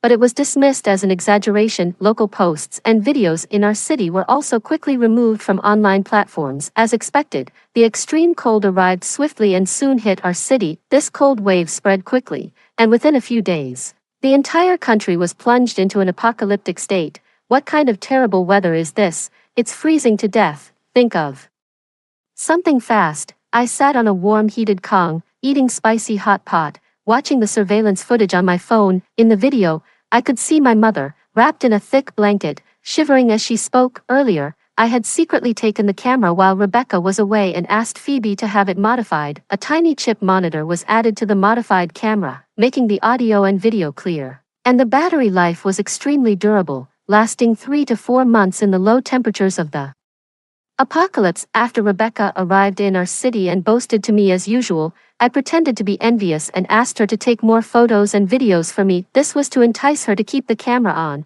allowing me to monitor their every move continuously. Now, with the sudden drop in temperature, Rebecca and my parents were all huddled in blankets inside a hotel room, not even managing to turn off the camera. It's so cold, and you're asking me to find a solution. Why don't you think of something? I told you, with things like this, why bother traveling and making trouble? Dad muttered, clearly dissatisfied with Mom's nagging. Before, Dad had sweet-talked Mom about an investment project that promised to double their money, which calmed her down. My mom, deeply sympathetic towards her daughter, seeing Rebecca so pitifully hurt, also agreed to her request to continue traveling. We're about to freeze to death. The food we brought is gone. Aren't you going to buy some? Do you want to starve us? Even in such freezing conditions, Mom was relentless. You better go before Rebecca gets too hungry. The fortune teller said that Rebecca is born under a lucky star and will bring wealth and fortune to her family and parents. Initially reluctant, Dad wrapped himself in a blanket and left the room after hearing Mom's words. Sitting on the warm kong, wearing 3 thick down jackets, I ate my spicy hot pot and watched the surveillance. Seeing this scene, I knew what they were thinking. It has been 10 days since the apocalypse began. Peace and stability lasted only the first few days. The order collapsed almost instantly as the temperature dropped to nearly -70 degrees. In our region, winter temperatures can reach -30 degrees, which is already very cold. The north wind cuts like a cold knife across one's face. It's not just a metaphor. Rebecca was well prepared, not only bringing a lot of snacks but also bringing winter clothes, fearing the drop in temperature at night by the sea. Initially surprised by the changeable weather, they were not too panicked, as the temperature was only around 20 to 30 degrees, but now, with a little sense of crisis, anyone could realize that it was time to stock up on more food and warm clothing before chaos ensued. But my parents are quite self-assured. Why worry? It was the same before the start of summer this year, right? It was freezing cold. And then overnight it turned scorching hot. If you ask me, there's no need to panic. At that time, my mom was still leisurely wearing her cotton clothes, lying in bed watching TV dramas. Naturally, I knew that the reason my parents were so calm was simply because they felt secure. They firmly believed in fate. They believed that even if it were the end of the world, as long as they had Rebecca's lucky koi-like fate, they would surely be led by the lucky star to turn danger into safety. I really find it hard to comment on this. Let them be. I don't need to intervene. Much sooner or later, they'll be the architects of their own downfall. 7. However, before any issues arose with Rebecca, I faced some trouble first. After taking over the supermarket from my dad, he introduced me and announced my role. Using my new position as an excuse, I said that the supermarket needed some restructuring and would be closed temporarily for a month. I also made an effort to win over people's hearts. I distributed 2 bags of rice and flour and 8 large boxes of instant self-heating meals and canned food to each employee, and even arranged for these to be delivered to their homes. Would have liked to give more, but I knew that as the boss, providing these benefits was already generous, and giving more might arouse suspicion. I myself drove a large truck, transporting supplies back to the house where my grandmother and I once lived. It's a 2-story self-built house in a rural village and the place I chose as my refuge for the end times, since the house wasn't very valuable. My parents always overlooked it and didn't really care about it. In extreme cold conditions, high-rise city residences aren't suitable for survival, because in times of extreme cold, the most important thing is heating. When the time comes, water and power outages are inevitable. To stay warm, you either rely on solar power or burn coal, but who can guarantee that the sun will always be out during cold weather? And burning coal in a high-rise isn't very effective. Not to mention it can easily cause fires and carbon monoxide poisoning, which is extremely unsafe. Thinking this way, the self-built rural house left by my grandmother was the most suitable, as it's in the countryside of the north. Almost every household has a cellar, and naturally, so does our home. It's perfect for storing vegetables and meat. After refurbishing the old house inside and out, the next task was to raise the height of the courtyard walls. The walls of rural courtyards are very low, allowing anyone to see inside at a glance. According to Phoebe, this apocalypse could last at least a year, so, naturally, the more supplies, the better. It's best to be prepared. I also made use of the outdoor yard, which, in extremely low temperatures, acts as a natural freezer, but this meant that the walls of the yard definitely needed to be heightened and reinforced. Besides raising them, I also surrounded them with a thick electric fence and installed an alarm system. At this moment, there was a disturbance outside. Clearly someone was triggering the alarm. 8. It's him, Mom, are you sure? You saw it right. I was watching the surveillance at the gate, and I saw a flashy-looking hoodlum sneaking around outside my house. Ouch, definitely no mistake. Aunt Lynn also told me that damn girl is back. It was the Liu family, mother and son from our village. Liu's men are the village head, and his son, Liu Zhong, is a hoodlum who spends his days teasing cats and dogs and harassing decent women, not even sparing young girls. Back when I lived in the village, Liu Zhong used to harass me frequently. When my grandmother was alive, he once came to propose with just 2 chickens, wanting to marry me. My grandmother chased him out with a broom. I knew I couldn't keep my return a secret, so I didn't try to hide it. I only told people that I came back because I really couldn't stay at home any longer. Everyone in the village knows about my family situation, so they didn't say much when they saw me return. Moreover, the noise I made while repairing the courtyard walls made it obvious to everyone, just like a fire starting and white smoke rising at the end of the world. I observed Liu Zhong and his mother knocking on the door, trying to guess their intentions. This season is exactly when every household in the countryside stocks up on coal and winter supplies. Usually, people buy coal and winter supplies like cabbage off-season because the prices are cheaper then. At this time, every household is hauling with trucks, so it's nothing unusual. That's also why I dared to choose the countryside and expose my whereabouts, because everyone is stocking up on supplies now, and with enough food to last at least a year, it wouldn't attract much attention. But looking at Liu Zhong and his mother, dressed warmly, it seemed they weren't here for supplies.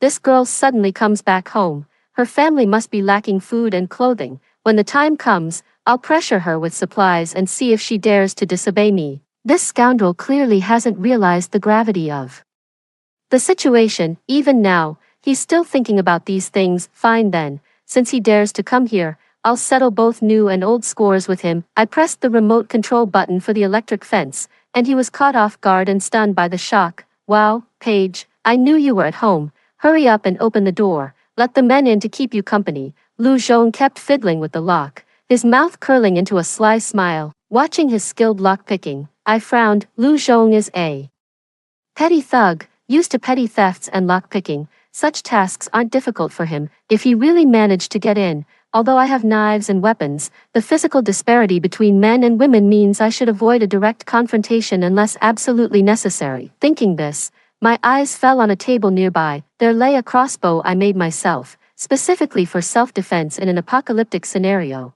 And now it would come in handy. I went upstairs, opened the window, and positioned myself to get a clear view of Lu Zhong. The crossbow was pre-sharpened to utmost sharpness. I have practiced regularly in my free time, perfecting my aim. Now, dealing with Lu Zhong seemed like an easy task. With a swoosh, the bolt pierced through his chest, and Lu Zhong fell to the ground with a thud. Mom, listen, why is it so chaotic outside? What are you guys doing? Similarly, a comparable situation unfolded with Rebecca. I had just mustered the strength to drag the unconscious Lu Zhong to his doorstep. In this freezing weather, the hospital had long since fallen into disarray and was without power, unable to operate. With all the blood he lost, there was no hope for him, and just as I got back home, I heard Rebecca's screams coming from the surveillance feed. I leaned closer to my phone, trying to see what was happening. A group of menacing men had burst into Rebecca's room, the leader looking sinister. Despite the ice on their eyebrows and hair, they were dressed in thick coats. As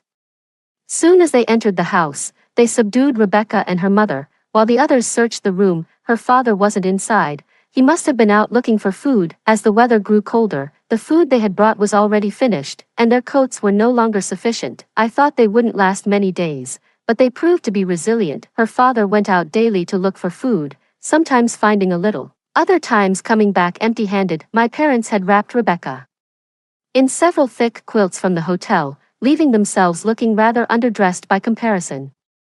I wasn't surprised by this, as they have always truly doted on Rebecca, but I wasn't worried. I knew my family well. Neither my parents nor Rebecca are shrewd, often appearing foolish due to their inexplicable actions. In the chaos of this apocalyptic world, they were nothing but easy targets. That's exactly why I had orchestrated this situation. I knew that in this apocalypse, whether they died from the cold and hunger or from the collapse of social order and the ensuing human malevolence, they wouldn't escape. The group of people we were dealing with was clearly a product of these apocalyptic times.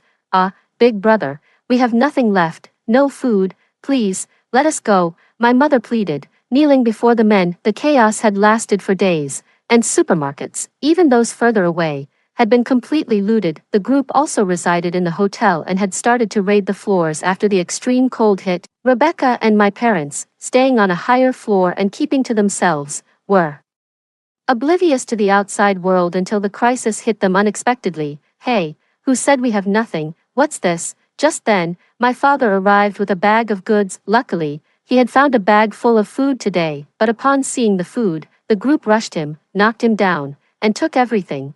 How useless can you be, not even able to protect this little bit of food? What use is a father like you? I'm starving. Rebecca angrily shook my father. She hadn't eaten in days, and the little supplies they had managed to find were now stolen. Already exhausted and hungry, my father couldn't take Rebecca's complaints anymore and slapped her to the ground. It's all for you. If it weren't for your insistence on coming here on vacation, we could have been comfortable at home. Why would we need to endure this? You think your dad is useless. Those guys just now were capable enough to snatch our food. Why don't you go and find them to be your dad? My father's words, though said in despair, struck a chord. I saw Rebecca, who had been crying, suddenly look thoughtful upon hearing this. The next day, after my father had left, I saw Rebecca, who usually stayed in bed, start to pay attention to the noises in the hallway. When she saw the group from yesterday pass by, she surprised and frightened my mother by willingly inviting the leader in. She grabbed the man, hugged him, and began kissing him,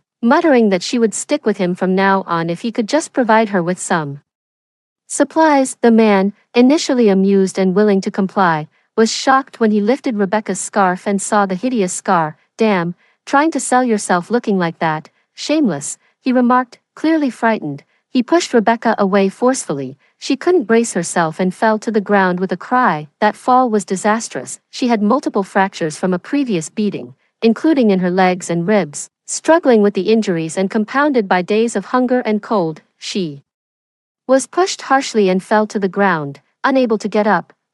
Mom, come help me, I can't feel anything, I can't move, she cried. Just then, my father returned, and together they carried Rebecca back to the bed. I watched this scene from behind the surveillance, pondering the unfolding events. Rebecca was probably incapacitated after that. It was extremely amusing. Thank you to my parents and sister for putting on such an entertaining show during these tough end times, I timely spoke.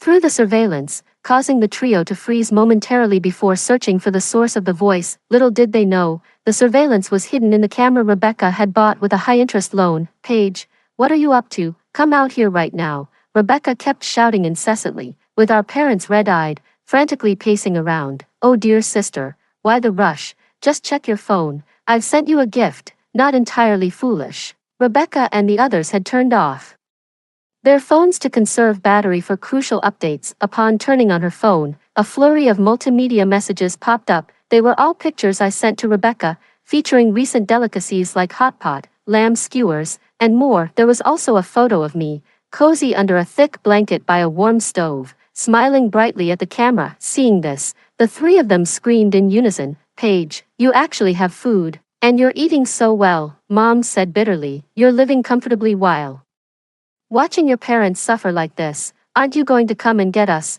What a pity. I just wanted to show you, to quench your thirst by thinking of plums. I'm not in the mood to help you out. The trio cursed at me continuously until they ran out of energy and slumped to the ground, with Mom and Rebecca eventually breaking down in tears. Paige, please, help your mother. I'm really starving. It was indeed rare for my mother to plead so humbly. Suddenly, an idea popped into my mind. All right, seeing how pitiful you are, I'll tell you, you know my best friend's family is wealthy. Even in these times, they could send a helicopter to pick you up. Hearing this, their eyes lit up with hope. But I changed my tone. Mom, you always favored my sister over me and bullied me, which I'm very unhappy about. Getting the hint, Mom hesitated for a moment, then suddenly slapped Rebecca across the face. Paige, are you satisfied now? I scoffed. Mom, still biased, just a light slap.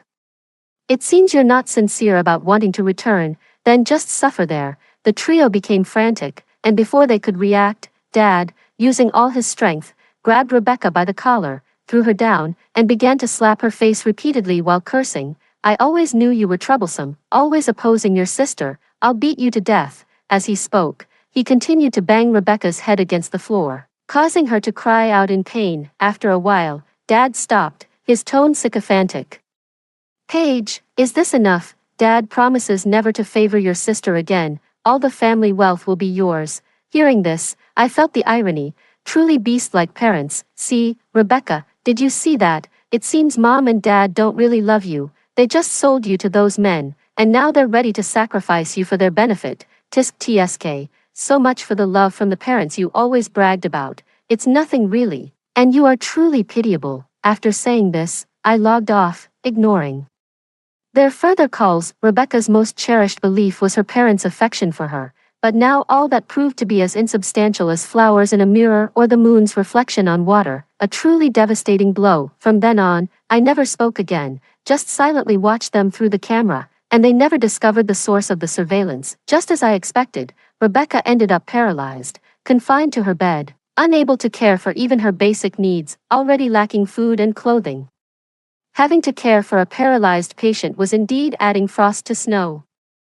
One day, unable to bear it any longer, Mom came over and said, "Do you see her as a lucky star anymore? We can't let her drag us down any further." So, my parents decided to give up on Rebecca. They stopped providing food for her and no longer bathed or groomed her. Rebecca died in such a disgraceful state, bathed in what was supposedly the last of my parents' affection. But when there's a first, there will be a second. Now, their source of food depended solely on Dad going out to find whatever he could. As the apocalypse deepened, the competition for resources became fiercer, and the food Dad could find grew scarcer. At that point, selfish Dad, to preserve the little resources he had, also gave up on Mom and strangled her to death. One day, a weakened Dad went out in the cold to find food and never returned. I knew then that these family members, who once ignored me and pressured my sick grandmother for the whereabouts of her wealth, causing her death from distress, would never return.